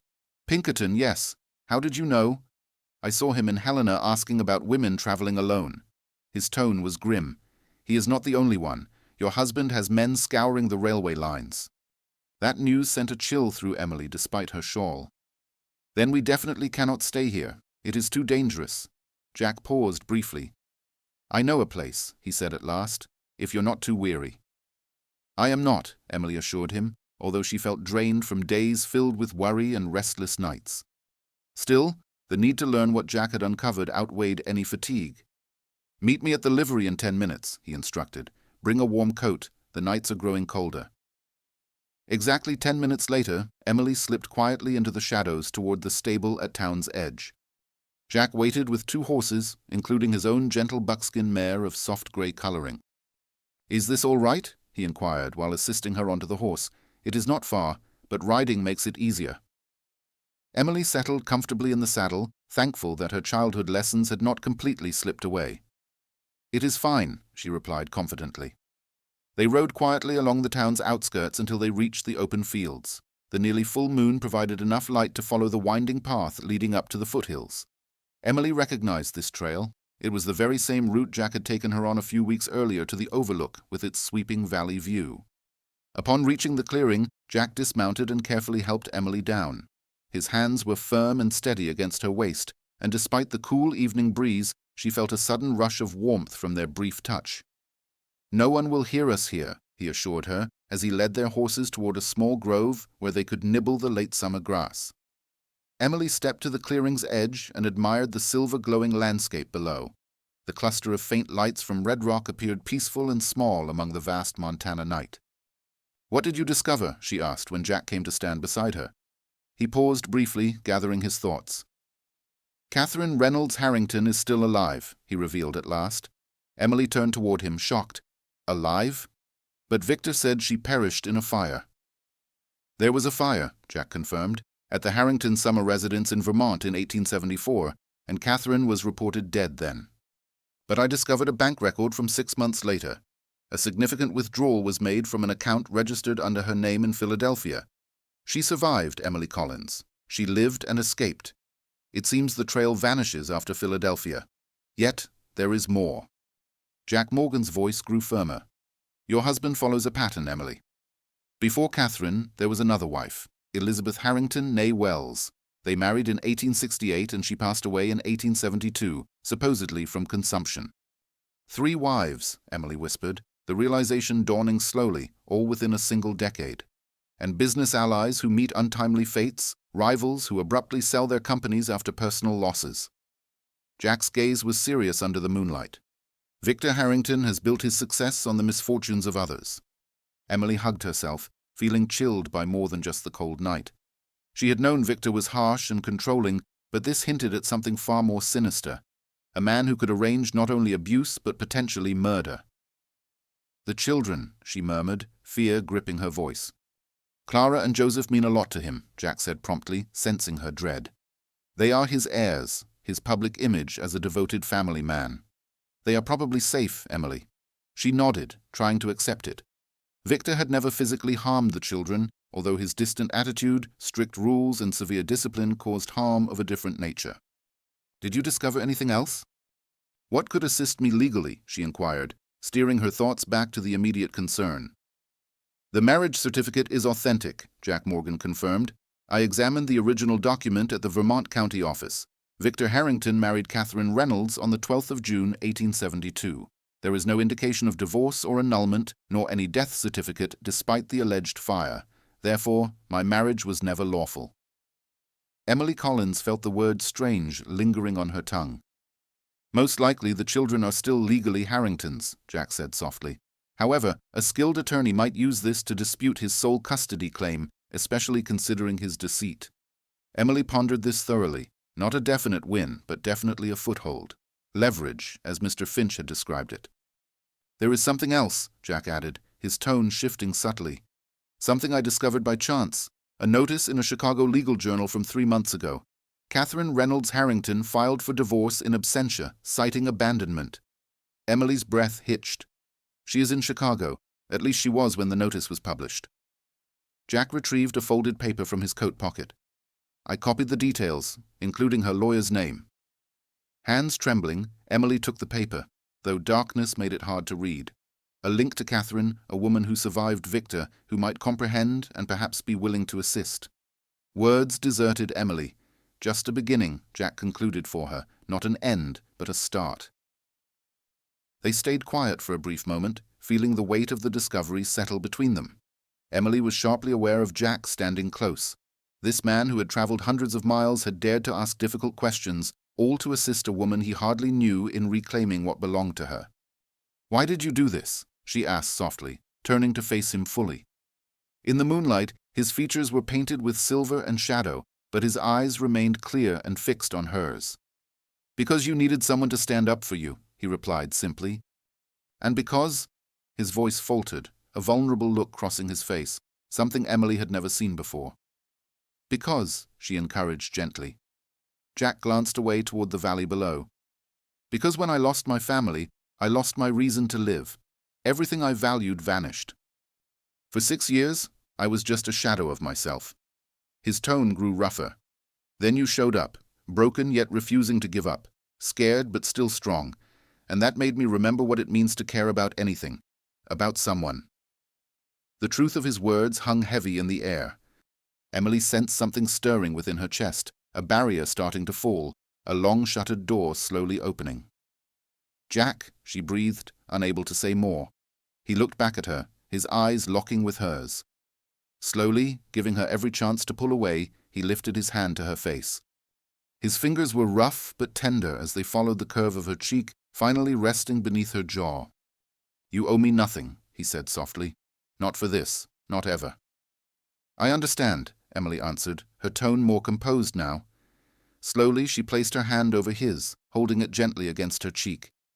"That is precisely why I trust you." For a long moment, they remained like that, connected by that simple touch, united by the silent understanding flowing between them. Then, with the same care, Emily lowered their hands but did not let go of his. "We should head back," she said, although everything in her longed to stay in that moment on the moonlit hill, far from the troubles waiting below. "I need time to figure out my next step," Jack nodded, accepting her choice without hesitation. But as they walked toward the horses, he kept her hand in his, a quiet confirmation of the bond stronger than words. The journey back to town was silent, each absorbed in their own reflections. Nearing the edge of town, Jack spoke. "The Pinkerton agent," he said. "He is dangerous. Not only because he is after you, but because he is skilled. He will watch closely, ask questions, and circulate that drawing around town." "I know," Emily replied, tension creeping back onto her shoulders at the reminder. "Rose believes I shouldn't run, that I should trust the people here." Jack thought it over. "Rose is wise," he said at last, "but she is not the one in danger. If Harrington found you, he—" He left the sentence unfinished. Both understood well what Victor was capable of. "I have the original marriage certificate," Emily Collins revealed, "secured in a safe deposit box in Boston. If I could obtain it, I might leverage it." Jack Morgan warned, returning to Boston would be stepping right into his trap. "Not necessarily, Emily," she replied, a plan beginning to take shape. "Not if he remains unaware of my arrival. Not if I have support." They had arrived at the rear entrance of Rose's shop. Jack dismounted and assisted Emily down, his hands lingering at her waist just a moment longer than needed. "Whatever your choice," he said softly, "remember you are not facing this alone." Emily met his gaze, this man who had unexpectedly become central to her life and her hope for what lay ahead. "I will," she assured him. As she entered the quiet shop, her mind raced with new possibilities. Catherine Reynolds Harrington was alive in Chicago, actively pursuing legal action against Victor. The children remained in Boston, but the marriage Victor used to claim them was fraudulent. For the first time since her escape, Emily allowed herself to envision more than just survival. She imagined triumph, reclaiming her children, dignity, and a life free from fear. It would be difficult. Victor was formidable, well-connected, and merciless. Yet he was not untouchable, and Emily was no longer isolated. Climbing the stairs to her room, she felt a strange lightness despite the obstacles ahead. That night on the moonlit hillside, something had shifted. Not only in terms of understanding her legal options, but also regarding her sense of belonging in the world. For 6 long years, Jack had been invisible in his own existence. He said Emily understood this feeling perfectly. She had experienced the same invisibility. At first, within her marriage, slowly disappearing under layers of domination, then becoming a woman without identity, without history, living only in the present moment to survive. But ghosts can regain their form, reclaim their essence and presence in the world, and maybe even discover a fresh kind of joy. This idea lingered with Emily as she drifted to sleep, a delicate hope taking root in the fertile ground of opportunities Jack's revelations had opened. Morning came with a sudden knock at Emily's door. She woke immediately, heartbeat racing, before recognizing Rose's voice calling out her name. "Emily, are you awake? There is someone here to see you." The detective somehow had already made the connection to Pinkerton. Emily quickly slipped into her robe. "I'm coming," she replied, attempting to keep her voice calm. Yet when she opened the door, Rose's face showed excitement instead of worry. "It's a woman," she said quietly. "She says she needs to speak with you urgently. She wouldn't give her name, but—" Rose glanced behind her and lowered her voice even more. "She's asking for Emily Harrington, not Collins." Emily felt a chill run through her. "Where is she?" "In the back parlor. I didn't want her in the shop where others might overhear." Emily Collins hurriedly put on her clothes, her mind swirling with questions. Who could this visitor possibly be? Was it a setup by Pinkerton, one of Victor's operatives, or someone completely different? There was only one way to discover the truth. The woman waiting in Rose's modest parlor faced away from the door, looking out at the garden beyond the window. She was slender, clothed in a finely tailored navy blue traveling outfit, her dark hair streaked with early silver and tied simply at the neck. When Emily entered, the woman turned around, revealing a face that might once have been lovely, but now bore signs of struggle and resolve. Her eyes, a clear shade of gray, examined Emily with focused intensity. "Mrs. Harrington," she said softly, her tone refined but tinged with a subtle Western lilt. Emily lingered in the doorway, ready to flee if needed. "Who are you?" The woman's lips curved faintly, maybe into a smile. "Someone who knows what it means to flee from Victor Harrington." She held out her hand in a gesture more formal than friendly. "Catherine Reynolds, although for the last 8 years I have been using my mother's maiden name, Lewis." Emily stared in disbelief.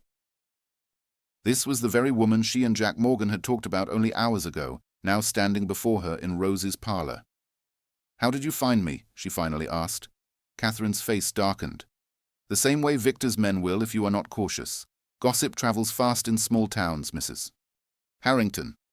You have certainly made a strong impact in Red Rock during your brief stay here."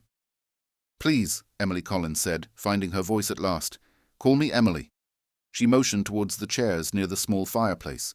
"We should sit down. This conversation may take a while." As they made themselves comfortable, Rose appeared carrying a tray with tea, her expression composed and carefully neutral. "I will be in the shop if you require anything," she said quietly before shutting the door behind her.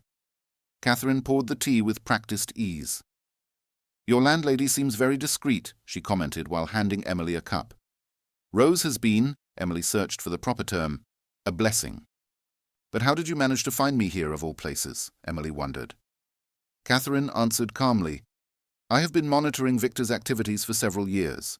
When I read the announcements about his missing wife in the Chicago newspapers, I immediately recognized the pattern." She took a slow sip of tea without breaking eye contact. "Then just last week, a man showed up at my attorney's office in Chicago asking questions about Catherine Reynolds. He said he was investigating a historical issue for a client in Montana Territory. It had to be Jack Morgan." "He was cautious, Emily," Catherine went on, "never once mentioned Victor or you, but I have learned to spot when someone starts unraveling threads that might lead me to them." She set her cup down resolutely.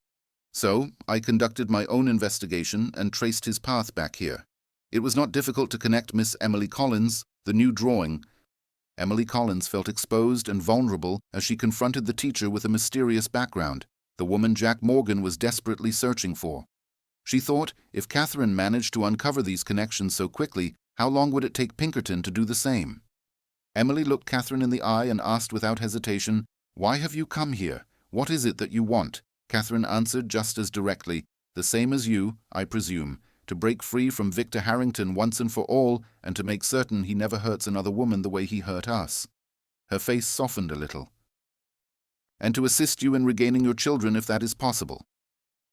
"If possible," Emily echoed, her voice heavy with the uncertainty that hung in the air. Catherine leaned toward her, her eyes steady and serious. "You need to realize Victor is not just cruel or controlling, he poses dangers that go beyond physical abuse. The fire that supposedly took my life? He himself admitted to being inside the house when it happened." Emily's hand shook, causing some tea to spill onto the saucer. Catherine continued simply, "You saw him, didn't you? I watched from the window as he poured kerosene and lit the match I escaped by a back door he never knew existed with only the clothes on my back." The calm way she described such horror left Emily unable to speak. She knew Victor was capable of violence and had suffered from it, but attempted murder. "Why?" she finally asked. "Why would he do that?" Catherine answered, "It was about money. My inheritance went to him upon our marriage, but was set to return to my family if I died without children. He had already wasted most of it on poor investments. Yet with me gone, he could claim the life insurance policy he took out without my awareness." The cold and deliberate planning sent a shiver through Emily's very being. "The children," she whispered with dread, clutching her throat. "A new Clara and Joseph." Jack's expression softened. "They are probably safe for now. Victor prioritizes appearances above anything else. His public persona as a devoted father is far too valuable to jeopardize. But if he ever felt threatened," Emily continued, "if he suspected I might take them away or use this knowledge against him." "That is why we must proceed cautiously," Jack concurred. "I have spent 8 years compiling a case against him, collecting proof of his business scams and his involvement in at least 2 questionable deaths. My attorney in Chicago keeps everything secure." Jack's gaze remained steady on Emily. "With your testimony combined with evidence of his second marriage, we could finally have enough to move forward." "Move forward how?" Emily inquired. "Approach the authorities." Jack's chuckle carried no amusement. "The law enforcement in Boston is under Victor's influence. We need leverage first, sufficient evidence to compel him to negotiate, to return your children and grant us both freedom in exchange for our silence." It was a ruthless plan, but Emily recognized the reasoning. Victor dreaded scandal more than anything else, the harm it would cause to his business ventures and his reputation in society. "I possess the original marriage certificate," Emily revealed. "It is kept in a secure place." When Emily Collins mentioned the safety deposit box in Boston, Catherine's eyes widened just a bit. "You were smart to secure it," Emily said. "That alone gives you significant leverage. But to get it, I would need to go back to Boston," she added. Catherine shook her head. "Not necessarily alone," she replied. "I have connections and resources that Victor is unaware of." She glanced thoughtfully at Emily. "And it looks like you have allies here too." Her expression grew pensive. "The man who showed up in Chicago asking questions is more than just a hired detective, isn't he?" Emily felt a warmth rise to her cheeks. "Jack Morgan has been kind, helpful," she admitted quietly. Catherine's face softened with a touch of empathy. "I know what that fear feels like," she said gently. "After I escaped, the terror never leaves you. You distrust every man who shows interest." She paused and then added, "But there are unexpected acts of kindness that remind you not every man is like him." There was an unspoken tale in her words. Emily sensed that Catherine might have found someone to rely on after fleeing Victor. Before she could inquire further, noise erupted from the shop, breaking their conversation. Raised voices and the clatter of something falling made Emily rise swiftly and move toward the door. Peeking through the small opening, she saw Rose confronting 2 men. One was the Pinkerton detective she recognized, the other a stranger wearing costly Eastern attire. "I'm telling you, no one here has that name," Rose stated firmly, though an angry flush colored her cheeks. "I would appreciate it if you would cease interfering with my affairs," Pinkerton insisted firmly. He went on to say that they had received reports indicating a woman resembling Mrs. Harrington had been residing at this location. She was known to be employed in the local shop and taught at the nearby school. Another man advanced, his demeanor commanding. "Perhaps this will jog your memory," he remarked, revealing a stack of bills from his coat pocket. "Mr. Harrington is willing to offer a substantial reward to anyone assisting in finding his troubled wife." Emily's heart thudded so loudly she feared they might hear it. She started to step back from the entrance, but Catherine's hand on her arm halted her. "Hold on," Catherine whispered urgently. Listen carefully. Rose stood tall, indignation clear in her posture and expression. Put away your money, sir. I have no interest in bribery, and I do not know any Margaret Harrington. The second man's face darkened with irritation. The woman now goes by the name Collins, Emily Collins. Surely you recognize her. Miss Collins rents a room from me, Rose replied icily. Yes? She is a respectable woman who teaches at our school and assists in my shop. If you are implying she is someone else, you are mistaken. Pinkerton declared flatly, We are not leaving until we talk to her. Rose responded firmly, She is not here. She went out of town to visit a friend and will return only tomorrow. Emily quietly closed the door, her eyes wide as she turned to Catherine. They have started searching for me, she said. Catherine's face remained composed and thoughtful. Is there a hidden exit through the garden? But they might have someone keeping watch. Then we will require a distraction. Emily moved toward the window facing the street, cautiously peeking from behind the curtain. And we must send word to your Mr. Morgan. If Victor's agent is here personally, the matter has intensified beyond what I expected. The casual mention of your Mr. Morgan caused an uneasy flutter in Emily's chest, despite the danger. Jack's ranch lies several miles outside the town. She explained it would take quite some time to reach him. Who else can we rely on? Emily asked, turning away from the window. Who would offer help without asking too many questions? Emily thought quickly. The gardener treated me when I first got here, and Principal Dawson at the school might be trustworthy. She has been very supportive. Good. We need to act fast. Suddenly, a loud knock on the parlor door interrupted her. Both women froze immediately. It's me, Rose said softly. Alone. Emily opened the door to find Rose looking flushed but victorious. I sent them to Widow Jenkins' place beyond the creek, she said with grim satisfaction. Told them you were visiting there. It's a good 3-hour ride there and back. Rose, you are incredible, Emily whispered. But they will return, and they will be furious. That is why you need to leave before they come back, Rose agreed. Both of you, she glanced at Emily. I do not know who you are, Mom, but I guess you are not someone those men should find either. Emily nodded slightly in response. Acknowledgement came swiftly. You have sharp insight, Mrs. Whitman. Where can we go? Emily inquired. The hotel is definitely not an option, and the stagecoach office will be watched, Rose pondered briefly. The old Mallister property, she finally decided. It has been vacant since the family relocated to Oregon last spring, about 5 miles outside town, far enough from the main road. Not luxurious, but it offers privacy. How can we get there without attracting attention? Emily asked. Samuel Cooper is delivering a cart of supplies to the school this morning, Rose explained. He could take you most of the way. I believe he would assist. He holds Jack in high regard. This plan meant involving more people in her ruse, which was risky. Yet what choice remained if agents from Pinkerton and Victor's side found Emily now? She would lose everything, the chance to reunite with her children, the fresh life she started, perhaps even her liberty. We must move swiftly, Catherine declared, resolute. Mrs. Whitman, can you send a message to Mr. Cooper and possibly Mr. Morgan too? Rose agreed. I will send Billy Jenkins to Jack's ranch immediately. The boy rides like the wind and knows how to be discreet. As Rose rushed off to execute the scheme, Catherine faced Emily with a grave but resolute expression. This alters our schedule, she stated. We have to act immediately before Victor's men find you. Are you ready for that? Emily inhaled deeply, steeling herself for what lay ahead.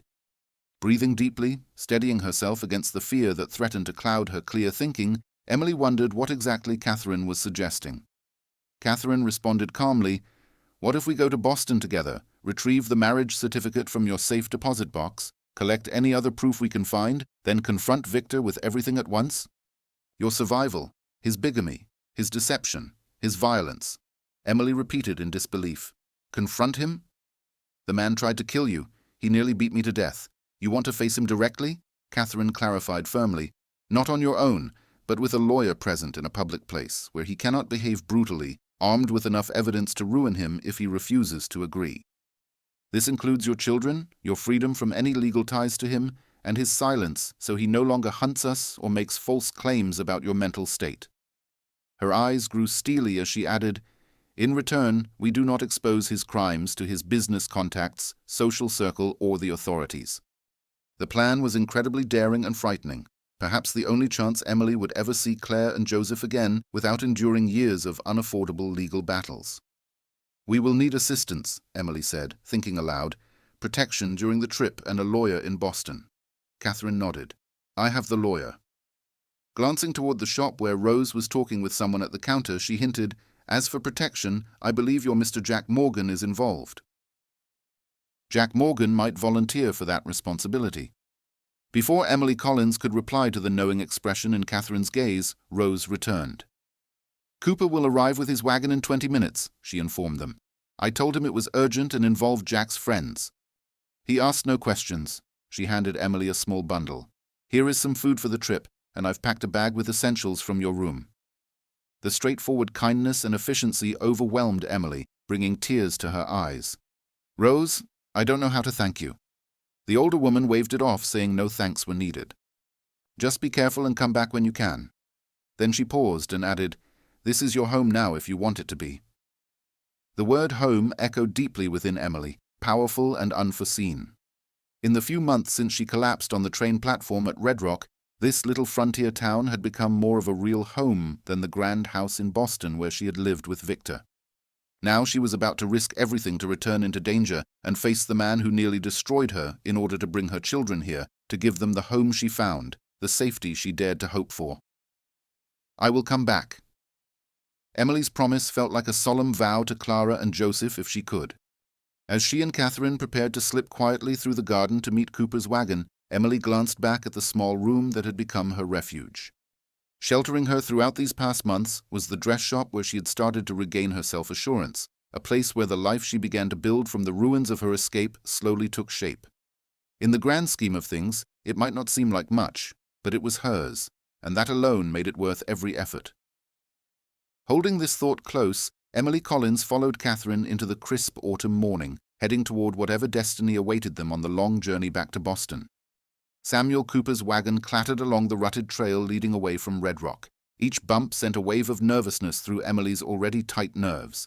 Next to her, Catherine sat upright and composed, though the firm clutch of her gloved hands around her traveling bag revealed her own tension.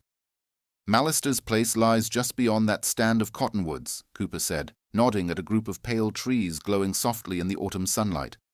Not much to look at, but the roof holds strong. I used to help old Mallister with his fencing before his rheumatism worsened and he couldn't work the land anymore. Thank you for your assistance, Mr. Cooper, Emily replied quietly, even though there was no one else around to overhear. I understand this puts you in danger. Cooper shrugged in response, a gesture that was dismissive but gentle. Any friend of the Blackwoods is a friend of mine. That man saved my life twice during the war. I reckon I still owe him. As they drew near the deserted farmhouse, Emily could see it was truly humble and simple. A modest single-story house with a porch that dipped slightly at one corner stood quietly. The fields around it were barren, autumn weeds swaying gently in the wind where crops had previously flourished. This is different from what you're used to, I imagine, Cooper observed as he noticed Catherine's scrutinizing look. But it will keep you hidden until Morgan arrives. It suits the purpose perfectly, Catherine, she said firmly, catching both Emily Collins and Cooper by surprise. I have slept in far worse places since leaving Boston. Cooper helped them down from the wagon, carrying their few belongings to the porch. The house remained unlocked. Out here, no one bothered with locks. A well stood behind the house, likely still providing good water. Firewood was stacked neatly by the stove. How long until word reaches Jack? Emily inquired, fighting the nervous flutter creeping into her chest as the events unfolded rapidly. Billy Jenkins moves fast, and he knows the way to Morgan's home. I would say Jack will arrive by nightfall, provided he is there, Cooper replied. When the boy arrived, Cooper tipped the brim of his hat, saying he would bring more supplies the next day if possible. Is there anything specific you might require? Catherine and Emily exchanged glances, and Catherine answered, Information about the men searching for Mrs. Harrington in town, their movements, what questions they ask. Cooper nodded seriously, his weathered face grave. I will stay alert. A town built of red rock like this makes strangers stand out, especially those flashing money around. Once he left, the two women stepped inside the deserted house. Dust particles swirled in the beams of sunlight filtering through the windows. The furnishings were minimal. There was a table, a handful of chairs, a cast-iron stove in the kitchen corner, and two narrow beds in the single bedroom. This will do, Catherine said, putting her bag on the table.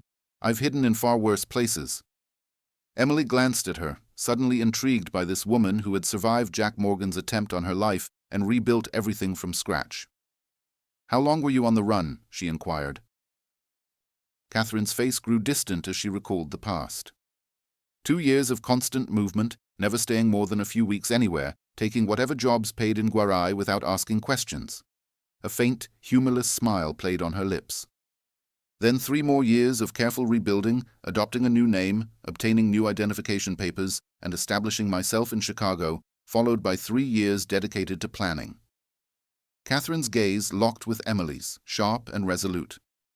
Gathering proof, finding others Jack had wronged who were willing to talk, preparing a case that could take him down if needed. 8 years, Emily said softly. You devoted 8 years to bringing him to justice. To surviving him, Catherine corrected.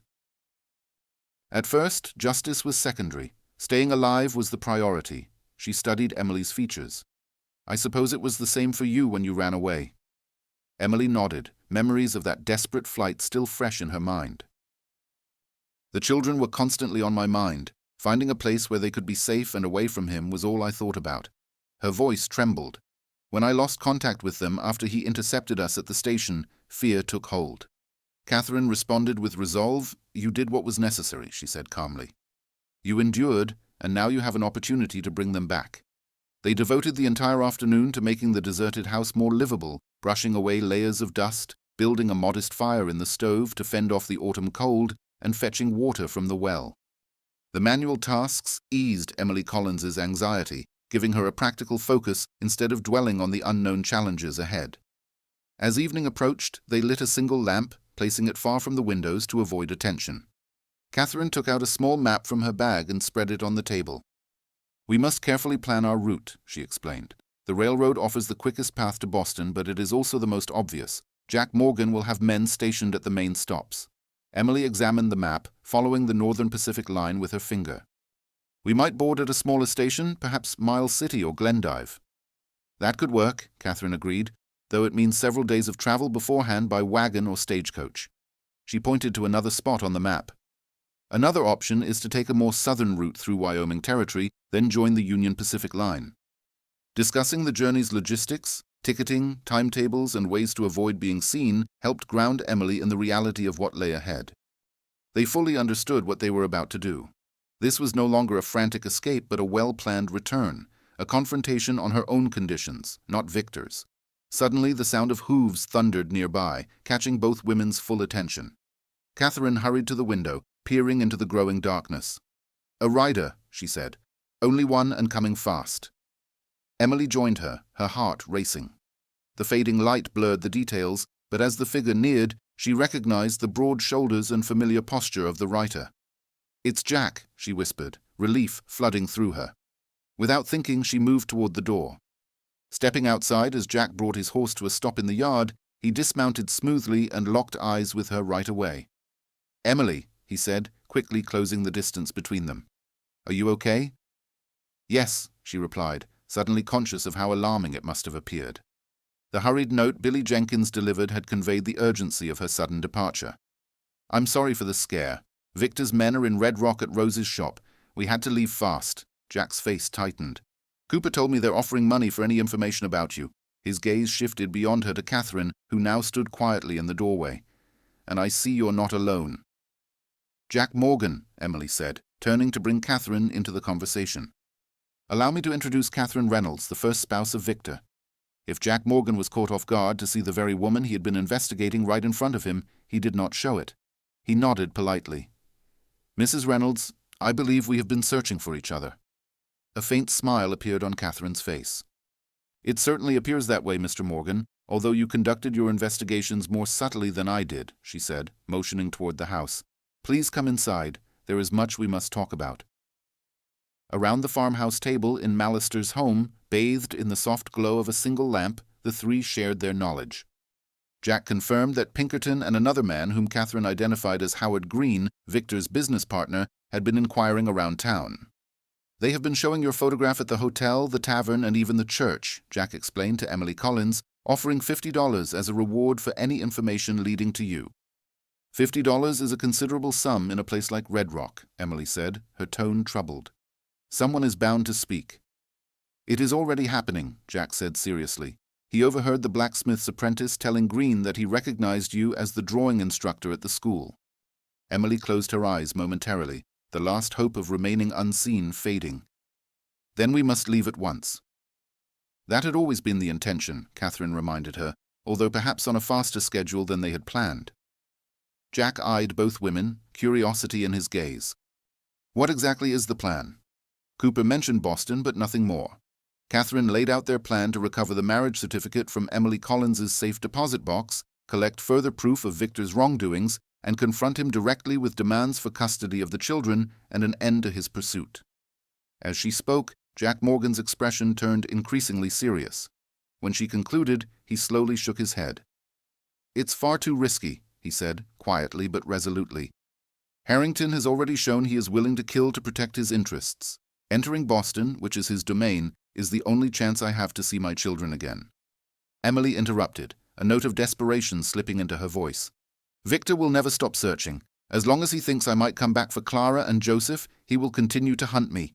The only way forward is to confront him with proof that puts us in control." "Us?" Jack repeated, locking eyes with her. "You're set on doing this alone." It was more a statement than a question, yet Emily responded anyway. "I must do it for the children." "For myself?" She paused, then added quietly, "But I do not have to face it alone." The unspoken meaning hung heavily between them. Jack held her gaze for a long time before turning to Catherine. "Mrs. Reynolds, would you excuse us? I need to talk with Emily privately." Catherine may have been surprised by the request, but she said nothing to reveal it. "Certainly I could use some fresh air after everything today." She stood gracefully and stepped away. Outside, she closed the door behind her. When they were alone, Jack Morgan left his seat and knelt next to Emily Collins, holding her hands gently. This unexpected act, so different from his usually reserved demeanor, left Emily momentarily at a loss for words. He said urgently, "Listen carefully. I realize why you have to do this and fight for your children, but there are other methods, safer ones." Emily inquired softly. "Such as?" He answered, "Legal avenues, proper representation." "Allow me to employ a lawyer in Boston to obtain the certificate and file the necessary documents." Emily shook her head firmly. "That could take months or even years, and meanwhile Claire and Joseph stay with him, drifting further away from me daily." Her voice cracked with emotion. "They are so young, Jack. Joseph might even forget me clearly." Jack squeezed her hands tightly. "Then let me go to Boston. I can get that certificate and speak to Harrington on your behalf," Emily replied cautiously. "And what if he has you arrested as soon as you arrive? Or worse." "No," she added determinedly. "This is my battle, my children, and my past I must face." Jack was silent for a moment, his thumbs brushing over Emily's hands. His voice turned hoarse as he spoke again. "When I found you at the station that day, you were fleeing danger. Now you are rushing into it. Do you realize what that does to me? To see you walk straight into the very danger I saved you from?" The raw worry in his tone, the confession of how much her well-being meant to him, touched Emily in a way few things had since her escape from Boston. "I understand," she whispered softly, "because I would feel the same if our roles were switched." She freed one hand to gently rest on his cheek, her fingers brushing lightly. "But this is something I have to do, Jack. Not only for Clara and Joseph, but for myself, to confront what happened and take back what was taken from me." He turned his face just enough so his lips grazed her palm, a gesture so tender it made her breathe unevenly. "Then I am coming with you," he declared, both a promise and a commitment, "all the way to Boston and back. No matter what unfolds, you will not face it alone." In that instant, something shifted between them, crossing an invisible line that had kept them apart despite their growing closeness. Emily recognized in Jack's eyes not only worry for her safety, but something deeper, a silent understanding of what she meant to him and the risks he was willing to take for her. "Jack," she murmured, her voice trembling slightly, "I cannot ask that of you. Your life is here, your ranch, your work." "None of it matters," he interrupted firmly, his conviction unshakable. "Not compared to this, not compared to you." The simplicity and honesty of his words left Emily momentarily without response. In the quiet that followed, Jack Morgan stood up, his face softening as he gazed down at her. "Rest this evening," he said. "Tomorrow we will organize the journey. Cooper can take care of my place while I'm away. The cattle have already been sold for the season." Everything was spoken so plainly, as though joining her on a perilous trip across the country to face her abusive husband was the most ordinary choice he could make. "Thank you," Emily Collins said, though the words hardly expressed the depth of her feelings. Jack gave a single nod, understanding far more than she had spoken. "I will go speak with Mrs. Reynolds about the necessary plans. Try to get some rest if possible." After he left the room, Emily stayed seated at the table, her mind racing with the consequences of what had just occurred. Jack was traveling to Boston, ready to stand by her as she confronted Victor and fought for her children. This knowledge stirred in her a strange blend of fear and bravery. Fear for the dangers he might face, bravery from knowing she would not face them by herself. Beneath it all, a realization had been quietly growing since that night on the hillside, perhaps even from the very moment he had carried her broken and unconscious from the train station. What she felt for Jack Morgan had deepened into something she never thought she would feel again, something she had no right to feel under the circumstances, yet could no longer deny. However, such matters would have to be postponed. First, there was Boston. First, Clara and Joseph appeared. First came the encounter that would decide if she had any future to build at all. The journey to the east felt like a reversal of Emily Collins's escape from months before. The stagecoach to Miles City, the train to St. Paul, then Chicago, and still farther. Days of rocking carriages and nights spent in indistinct hotels, always watchful for anyone who might recognize Emily Harrington in the modestly dressed woman now traveling under the name Sarah Miller, supposedly returning east because of a family funeral. Jack Morgan's presence was a steady comfort. He effortlessly took on the role of a protective brother, making sure their privacy was respected, arranging their lodgings and keeping watch while Emily and Catherine rested. If he found the journey long and exhausting, he never voiced it. His calm and reliable support became the pillar on which Emily's determination steadily grew. Catherine was another essential companion. Her years of careful hiding had taught her countless subtle ways to remain unnoticed. She knew how to modify her look with slight changes in hairstyle or posture, how to move through bustling stations without attracting attention, and how to identify those who might be spying. During their long hours on the train, she revealed more of her past to Emily, deepening their connection as the miles passed by. She had escaped to the west following the fire, moving from town to town while using different aliases. Eventually, she ended up in Chicago, where she crossed paths with Thomas Lawson, a gentle widower who never probed into her background and offered companionship without any conditions. "We shared 5 peaceful years together before his heart failed," she told Emily Collins as they gazed at the Nebraska plains passing outside the window. "He left me his small savings, and more importantly, his name. Becoming Catherine Lawson gave me the chance to build a true identity and finally settle down." Emily guessed correctly that this was the moment when her journey to uncover Victor's deeds began. Catherine nodded in agreement. Thomas had shown her that not every man was cruel, which gave her the courage to confront the one who had almost ruined her. Through their discussions, Emily began to grasp the resilience that had carried Catherine through her prolonged exile and careful collection of proof. It was not revenge she sought, but a profound craving for justice. Justice not only for herself, but for everyone whom Victor had hurt in his endless quest for riches and influence. "There were others before me," Catherine confessed one evening as they approached Chicago. "A fiancé who died in a horseback accident after trying to cancel our engagement. A business partner who went under suspiciously while challenging Victor's business methods." "How do you know all this?" Emily asked, feeling a chill at the pattern that was unfolding. "For years," Emily Collins explained, "I have had investigators quietly examining Victor's history. Carefully, piece by piece, they were gathering evidence, yet you never reported him to the authorities." Emily's expression turned serious. "The officials in Boston are either under Victor's influence or reluctant to act against a man of his reputation without undeniable proof, which I believe we now possess thanks to your marriage certificate and my records of his financial crimes." In Chicago, they paused for 2 days while Emily collected her documents from a bank safe and met with her lawyer, a sharp-minded woman named Eleanor Finch, renowned for defending women in challenging divorce and custody battles. "My brother practices law in Montana," Eleanor mentioned to Emily during their meeting in her modest office. "Howard Finch? I think you might have reached out to him in Billings." Emily's reaction must have been obvious because Eleanor smiled understandingly. "It's a small world, Mrs. Harrington, especially for those of us who focus on helping women break free from difficult marriages. Howard sent me a message about your situation. No names, just general details. I had been expecting your arrival, in a manner of speaking." Together with Eleanor Finch's help, they devised a detailed plan for confronting Victor. The lawyer would accompany them to Boston and organize the meeting in a neutral place, her brother's law office in the city, where Victor would be less prone to cause a disturbance. The crucial part is to provide him with enough proof to instill fear of being uncovered, but never so overwhelming that he feels trapped. Eleanor warned, "Men such as Victor Harrington are most perilous when they think they have nothing to lose." Throughout these arrangements, Jack Morgan remained a constant figure beside Emily Collins. He spoke sparingly during the legal debates, yet his focus was unwavering. In the evenings, Jack and Emily often took walks near the hotels where they stayed, their talks gradually shifting toward what might await once Boston was behind them.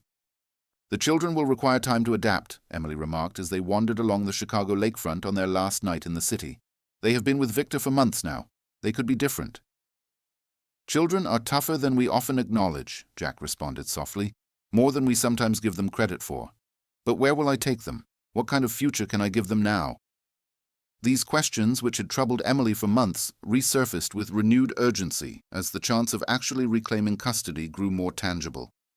Jack paused for a moment, slowing his steps. Then, with careful intent, he grasped her hand, enveloping it in warmth despite the chilly evening breeze. "Return to Red Rock," he said plainly. "Bring them home." Home? The word echoed deep within Emily, just as it had when Rose had spoken it. Home to Red Rock with its small school and the warmth of kindness. Emily Collins gazed up at the vast Montana sky, feeling it begin to mend something fractured within her. "And what happens next?" she asked quietly, allowing herself for the first time to envision a future beyond the current hardships. Jack Morgan's eyes locked with hers, calm and resolute in the fading daylight. "Then we create something new together, if that is what you want." The offer lingered between them, deep in its simplicity. It was not a formal proposal, not quite yet. Both understood that many obstacles remained before that could happen, yet it was still a promise, a vow of intention, a spark of hope for what could be possible. "I think I would like that very much," Emily whispered, her fingers tightening around his for a moment on the shores of Lake Michigan, with the city lights starting to flicker in the background. Jack lowered his head to hers.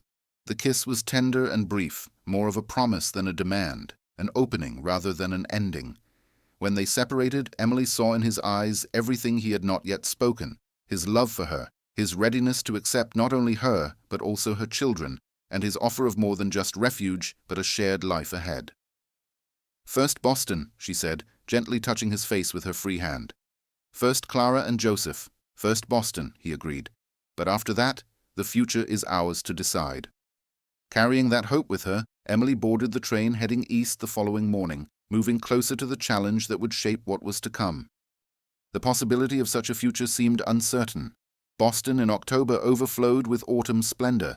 The common was a burst of crimson and gold leaves, while the air was sharp with the hint of the coming winter. For Emily Collins, returning after many months away, the city felt both deeply familiar and strangely alien.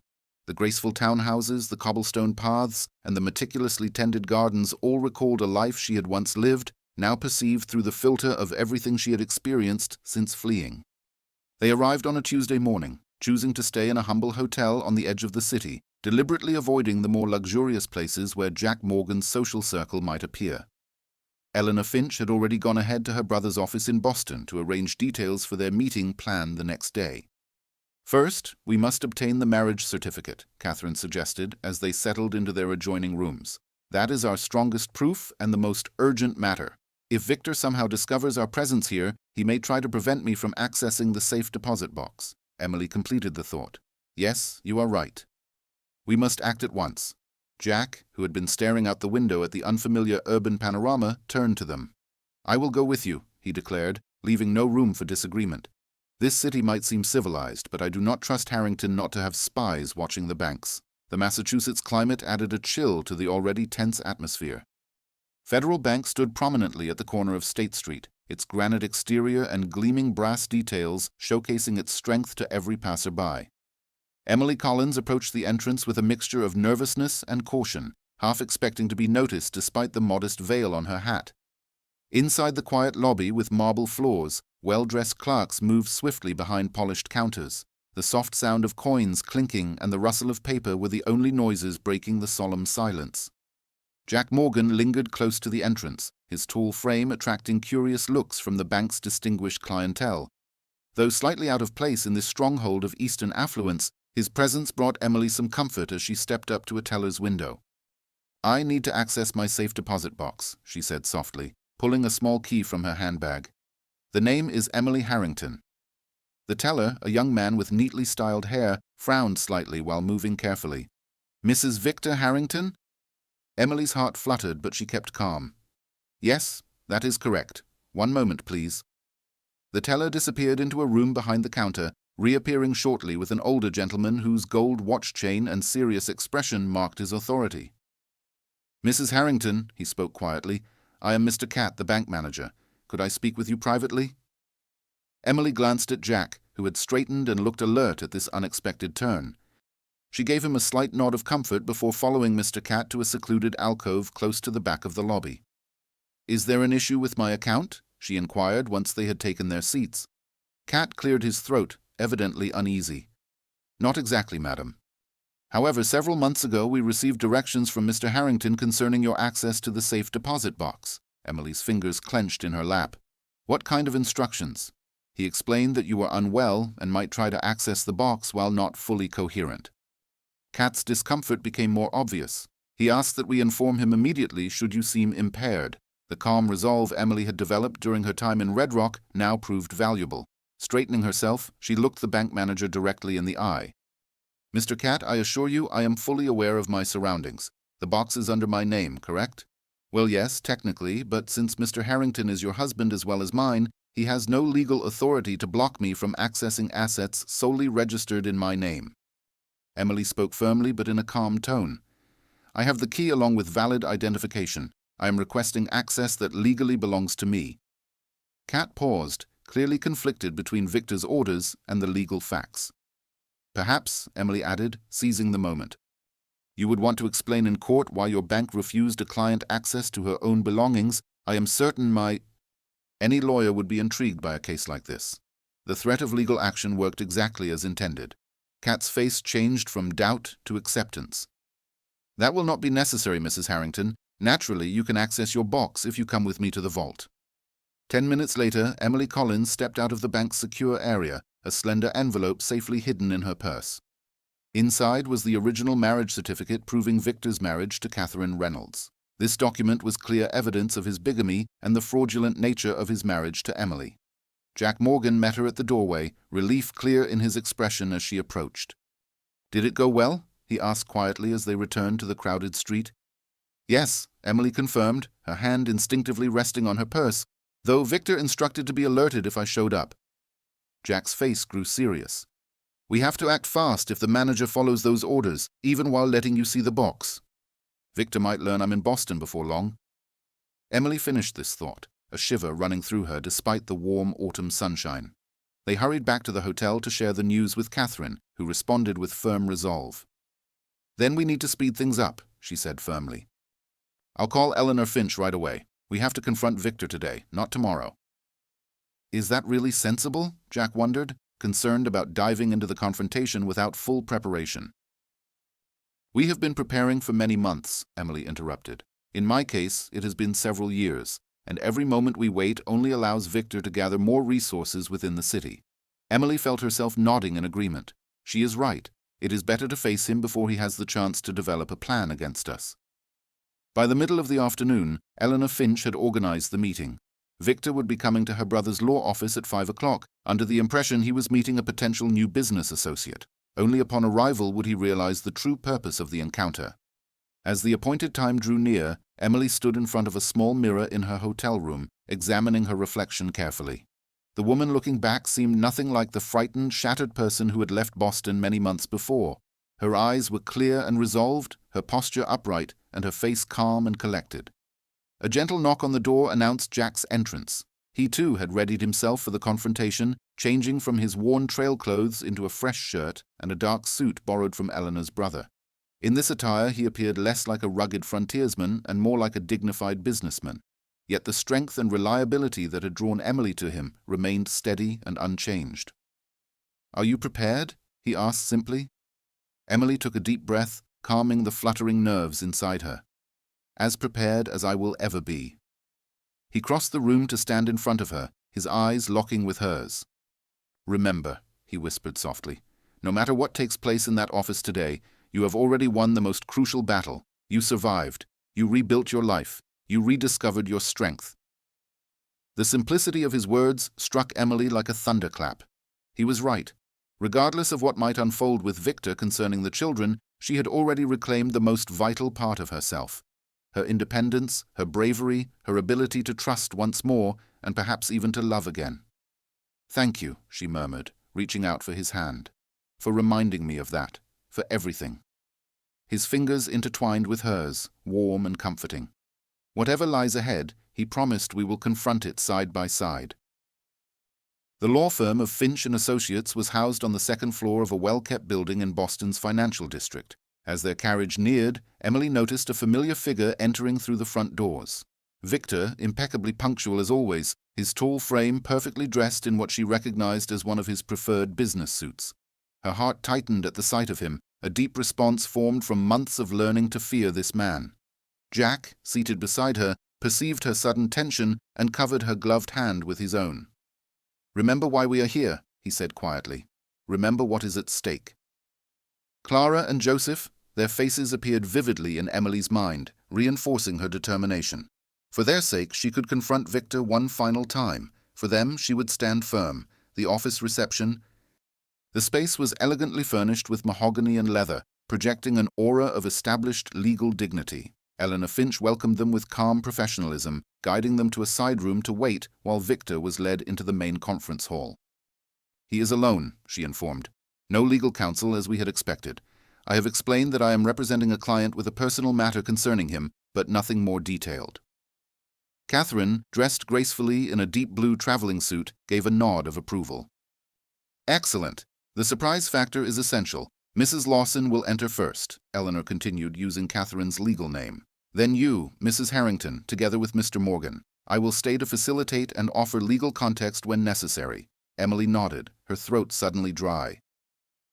After months of preparation, gradually building up to this moment, it had arrived unexpectedly fast. "Ready?" Eleanor asked, placing her hand on the door between them. At Emily's silent confirmation, she opened it, revealing the conference room inside. Victor was seated at the far end of a long table, his back to the windows overlooking the street below. As the door swung open, he stood with the reflexive politeness ingrained in his public demeanor.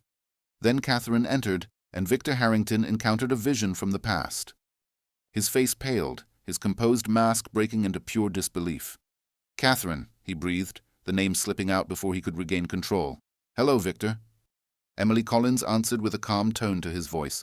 "It has been 8 years. You appear surprisingly well for someone who believed they had carried out the flawless murder." Jack recovered rapidly, his face settling into the familiar, composed expression Emily recognized so clearly.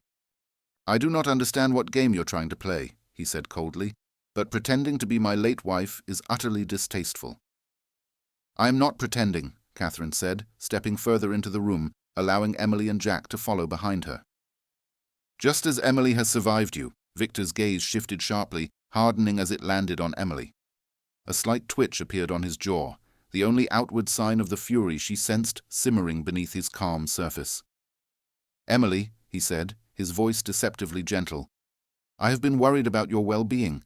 The doctors claimed your mind was fragile and you might hurt yourself or others. I have been searching for months to bring you home safely." The familiar tactics, the manipulation, the insinuation of mental instability, and the mask of concern rolled over Emily without affecting her. She was untouched by his tactics now.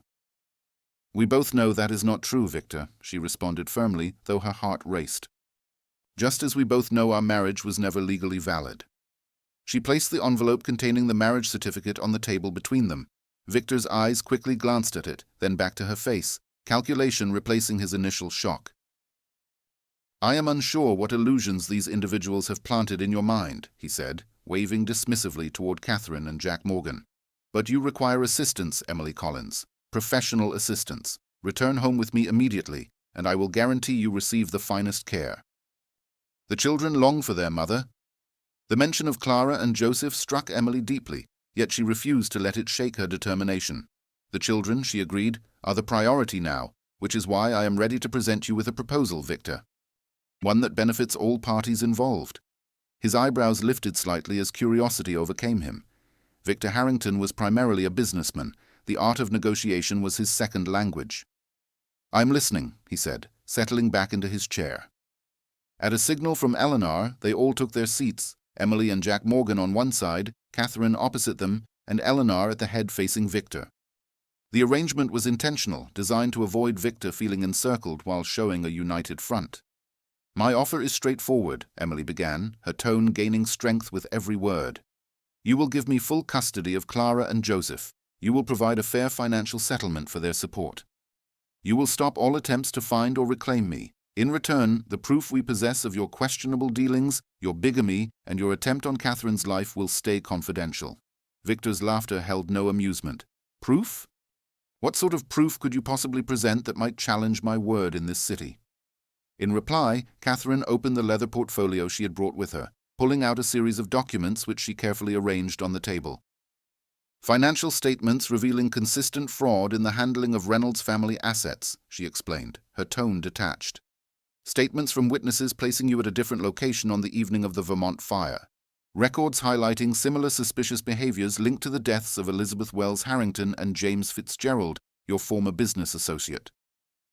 As she listed each piece of evidence, Victor's face hardened, the facade of politeness slipping away to expose a shrewd intellect beneath.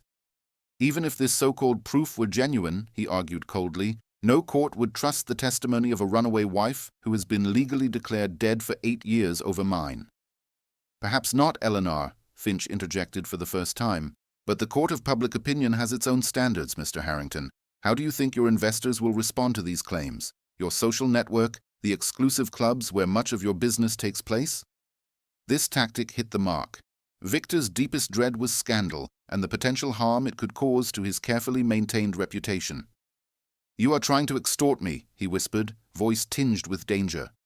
"We are offering you an option," Emily Collins corrected him firmly, "a straightforward way to resolve this. Allows everyone to move ahead with respect. The children will receive the stability they require. You will be able to carry on with your business and social life without interruption." "I will." She glanced briefly at Jack Morgan. "I will create a new life elsewhere." Victor's gaze followed hers, narrowing as it fixed on Jack. "And who exactly is this Emily Collins, your partner? Is that what this is about? You have found someone new to exploit with your vulnerability?" The effort to unsettle her with accusations might have worked before. Now Emily just shook her head, a trace of sympathy in her expression. "This concerns Kiel and Joseph," she said firmly, "about giving them the opportunity to grow up in a home free from fear and control. You never wanted children, Victor. You wanted heirs and possessions. Release them. Allow me to provide what you cannot." For a long moment Victor remained silent, his mind clearly considering the possibilities. When he spoke again, his voice carried its usual calm and measured tone. "I will require time to evaluate this offer and verify the validity of these papers." "You have until tomorrow morning," Eleanor declared firmly. 9 o'clock. We will reconvene here for your response." Victor's eyes shifted from face to face around the table, lingering longest on Catherine. 8 years, he said, a hint of true interest in his voice. "Why wait so long to return?" Catherine's smile was icy. "I needed to be sure I had sufficient proof to ruin you if it came to that, and I had to locate someone else you had wronged who possessed the courage to join me." Her eyes moved to Emily. "Now I have both." The meeting ended shortly after with Victor leaving, his body tense, clearly holding back his anger. Once he was out of sight, Emily exhaled deeply, realizing she had been holding her breath, her hands slightly shaking from the lingering stress. "He will agree," Catherine said confidently. "Victor always chooses the practical path when backed into a corner. His reputation, his business, those matter more to him than anything else, even the children." "I hope you are right," Emily responded, unable to fully share Catherine's certainty. She had seen enough sides of Victor's character to know it was impossible to predict what he might do when feeling threatened. Jack, who had remained quietly supportive throughout the meeting, now placed a gentle hand on Emily's shoulder. "Whatever his decision tomorrow," he whispered, "we are ready for it. We have the proof and the legal team. He cannot just make you vanish again." This comfort helped calm Emily's nerves. Emily's. They had done everything possible to prepare, presenting their case clearly and firmly. Now all that was left was to wait for Victor's choice and be ready for whatever followed. The night crawled slowly by, each hour marked by the tolling of a faraway church bell. Emily Collins rested uneasily, her sleep disturbed by fleeting images from times gone by. Victor's face twisted with fury. Clara's serious gaze lingered from a doorway. Joseph's tiny hand held hers as they hurried toward a train that seemed to evade them endlessly. Before the first light, she rose to watch the city come to life outside her window. Delivery carts moved along their early routes, shopkeepers lifted their shutters, and workers streamed on foot toward factories and offices. Amid this bustling awakening, her children were somewhere close. After many months apart, they remained just out of her grasp until Victor's decision was made. That thought brought both pain and hope as she readied herself for the day. At exactly 9 o'clock, the group met again in the office of Eleanor Finch's brother. Victor appeared on time, true to form, but not alone. Walking beside him was a stern man whom Eleanor quietly introduced as Judge William Barrett, a well-known authority in Boston's legal scene and a familiar guest at the Harrington family dinners. Emily's heart sank upon seeing Barrett, fearing Victor might have chosen to contest the situation, relying on his influential allies to overturn their position. Yet, as the meeting opened, Victor's first words eased her worries. "I have reviewed your offer," he stated plainly, "and I am ready to accept the primary condition. Custody of the children will be granted to Emily alongside an appropriate financial provision for their care." A wave of relief swept through her. Victor's words struck Emily Collins so deeply that for a brief moment she was left speechless. Catherine, always alert, broke the silence with her presence. The other conditions were clear: no chasing after or trying to take back either Emily or the children. "Agreed," Jack Morgan said smoothly. Emily and the children would be free to settle wherever they wished. He would keep certain visitation rights, to be used at his discretion with prior notice. This was far more than Emily dared to expect. Yet something about Jack's too effortless submission in front of Judge Barrett caused a flicker of doubt in her mind. "Why involve the judge?" she asked pointedly. Jack's smile failed to reach his eyes. "To witness our arrangement naturally, and to guarantee everything is legally binding." Eleanor Finch leaned forward, masking her expression. "And what do you want in exchange, Mr. Morgan, aside from our silence about the evidence Mrs. Lawson gathered?" "Simply this," Jack responded, pulling a paper from his jacket pocket. "Emily will sign a statement confirming she left our home willingly because of her own emotional instability, and that the children stayed with me at her request as she recognized she was unfit to care for them then." The trap was masterfully set. Such a declaration, witnessed by a judge, would protect Jack's reputation while permanently damaging Emily's credibility if she ever tried to use Catherine's evidence against him in the future. "Absolutely not," Jack Morgan said with conviction, speaking for the first time that morning. "Emily Collins will not agree to anything that depicts her as unstable or incapable." Victor's eyes shifted toward Jack with a cold and calculating look. "And you are, a friend," Jack responded calmly. "Someone who understands the reality of what transpired in your home." Victor waved him off with a dismissive glance, turning his focus back to Emily. "The decision is straightforward. Sign the statement, take the children, and everyone moves on with their lives. Refuse, and we can argue the case in court where I hold significant power, and you have only the word of a woman declared legally dead for 8 years, and whatever this frontiersman can claim." This was his usual method, forcing an impossible decision while leveraging his influence to shape the story. But now Emily saw through it clearly. "I will not sign a falsehood," she said quietly but with determination. "Not even for the children. They deserve a mother who remains truthful, not one who perpetuates lies just to satisfy a man like you." Victor's face grew stern. "Then I'm afraid we have nothing further to discuss. Judge Barrett and I will destroy—" "Wait," Catherine interrupted, her voice carrying an unusual tone. She was looking not at Victor, but at Judge Barrett, whose expression had become more uneasy as the conversation went on. "Judge Barrett," she said directly to him, "you knew Elizabeth Wells Harrington, did you not?" Before her marriage to Victor, the judge hesitated slightly when asked directly. "Yes, our families were acquainted." Catherine's tone remained casual, but her gaze was sharp. How quickly she worsened after the wedding. How her consumption advanced so fast with signs that could also suggest arsenic poisoning. Color faded from Barrett's face. Victor's hand gripped the table's edge tightly. "What are you suggesting?" the judge demanded, though his voice lacked strength. "I am not suggesting anything," Catherine said calmly. I am merely observing that a man of your status with ties to the medical examiner's office might have questioned a young, formerly healthy woman's sudden decline, especially when her husband inherited her large fortune after her death. The implication lingered silently but unmistakably. Barrett had suspected something was wrong with Elizabeth's passing, but had chosen not to investigate, perhaps out of loyalty to Victor or other reasons. "This is ridiculous," Victor began, but Barrett stopped him with a raised hand. "Enough, Harrington." The judge's tone lost its authority and turned to near exhaustion. He then faced Emily. "What exactly do you want, Mrs. Collins?" "Just what I stated yesterday," Emily answered firmly. "Custody of my children, a fair arrangement for their care, and freedom from harassment. I have—" Barrett had no intention of publicly ruining Victor unless Victor forced his hand. He mulled this over and then nodded slowly. "That seems like a reasonable request under the circumstances." Turning to Victor, Barrett stated, "I advise you to accept Mrs. Harrington's initial terms without any added statements. I will serve as a witness to this agreement, and then my involvement in your matters will end for good." The implication was unmistakable. Barrett was stepping away from Victor, unwilling to put his own reputation at risk now that suspicions regarding Elizabeth's death had come up. Victor's expression revealed restrained anger, yet he was too clever a tactician not to see when his position was no longer viable. "Fine," he said sharply. "Eleanor can prepare the agreement. Emily keeps the children and a monthly allowance. I keep very limited visitation rights.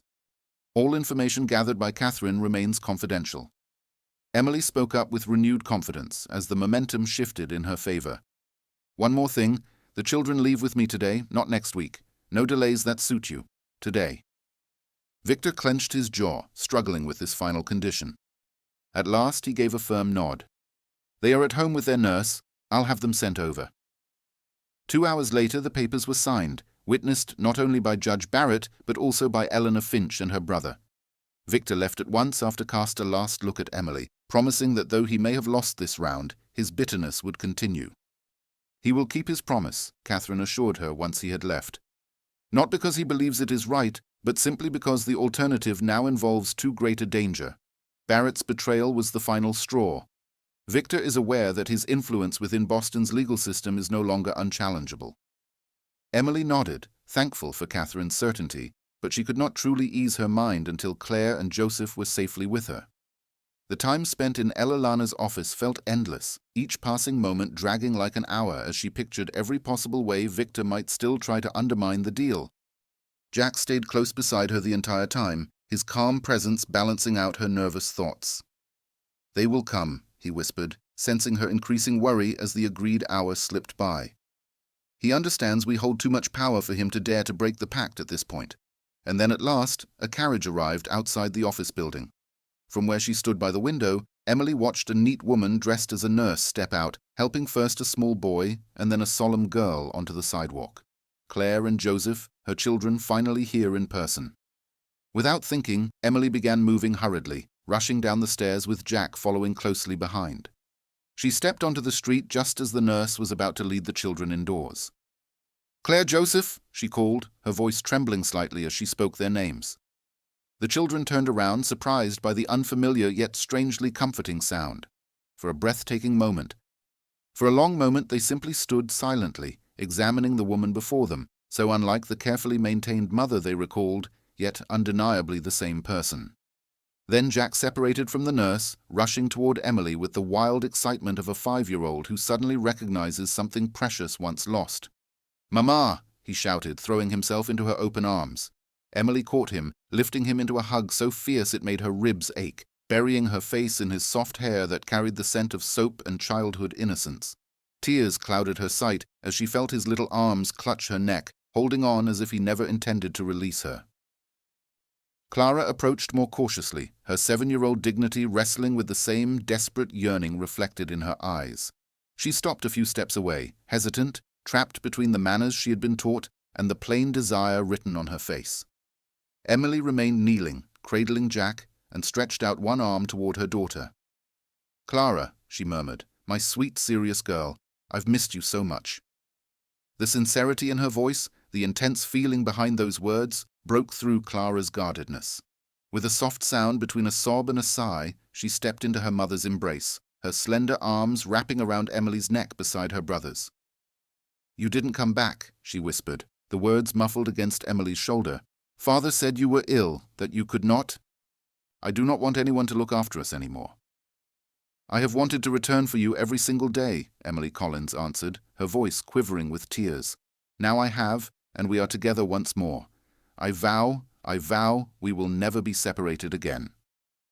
How long they stayed like that, a tangle of arms, tears, and soft promises on a street in Boston, Emily could not recall. It was only when Jack Morgan gently rested his hand on her shoulder that she became aware of their surroundings again. She noticed the curious stares of passers-by and the nurse standing awkwardly nearby, holding the children's small travel bags. "Let's go inside," Jack suggested quietly.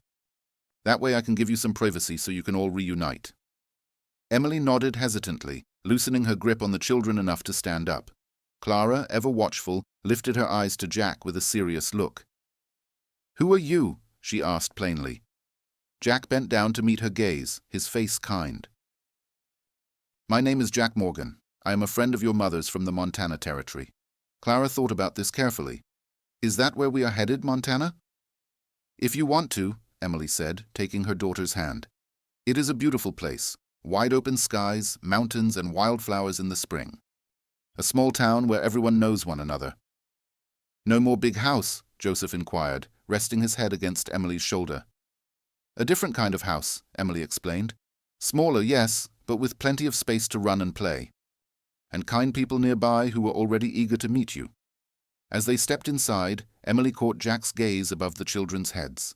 The feeling she noticed there, gentleness, pride, a strong protectiveness that embraced not only her, but also Claire and Joseph, made her heart swell with an emotion too deep to describe. They were not yet a family in the usual way. Many talks still awaited them, many changes needed to take place. Yet at that moment, with her children held close and Jack by her side, Emily realized without any doubt they were moving towards something real and valuable, a life founded on choice instead of force, on respect instead of fear, on love offered freely instead of demanded. It was beyond what she had hoped for when she escaped Boston so many months before, beyond anything she had imagined possible during those dark times of hiding and healing.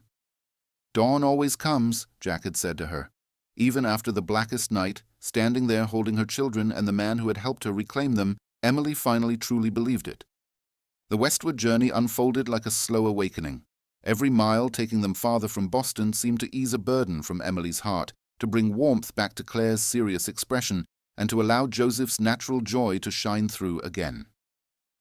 Catherine joined them for part of the trip, traveling alongside as far as Emily Collins settled in Chicago to continue her legal efforts on behalf of women striving to escape circumstances similar to those she and Emily had endured. "You have restored my sense of purpose," she said to Emily as they parted ways at the station.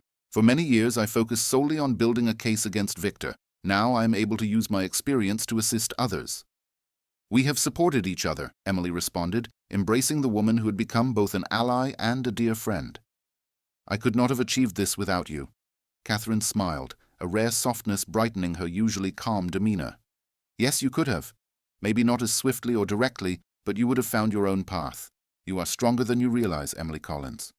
As their train departed Chicago, moving westward toward the expansive plains and eventually the mountains, Emily stared out at the changing scenery. Beside her, Clara was engrossed in a book that Jack Morgan had given her, Walt Whitman's poetry, the very same volume he had once lent to Emily during her first days in Red Rock. Joseph rested against Jack's side, the little boy's unquestioning trust in this quiet man, showing how naturally Jack connected with children. "What are you thinking about?" Jack asked gently, noticing Emily's thoughtful expression. Emily turned from the window to take in the scene before her daughter calmly reading, her son resting securely beside the man who had risked so much to bring their family back together. "I'm thinking about home," she said quietly. "About returning home, to Red Rock." Jack Morgan's smile reflected all the warmth and hope for the future waiting beyond the horizon. "Home," he echoed the word, filled with the significance of everything they had gone through to arrive at this point, and all they wished to create in the days ahead. The train moved westward toward the valley where Emily Collins had found renewal, toward the community that had given her refuge when she needed it most, toward the life that awaited them beneath Montana's wide and forgiving sky. Behind them lay Boston with its limitations and sorrowful memories. Ahead was Red Rock with its steady pace and sincere connections. Between these places stretched the journey, not only measured in distance but also in healing, in growth, in becoming the family they were meant to be. Dawn had finally arrived, bringing with it the promise of all the days yet to come in the warm, nurturing glow of a love chosen freely, given freely, and received freely. A love truly worth fighting for.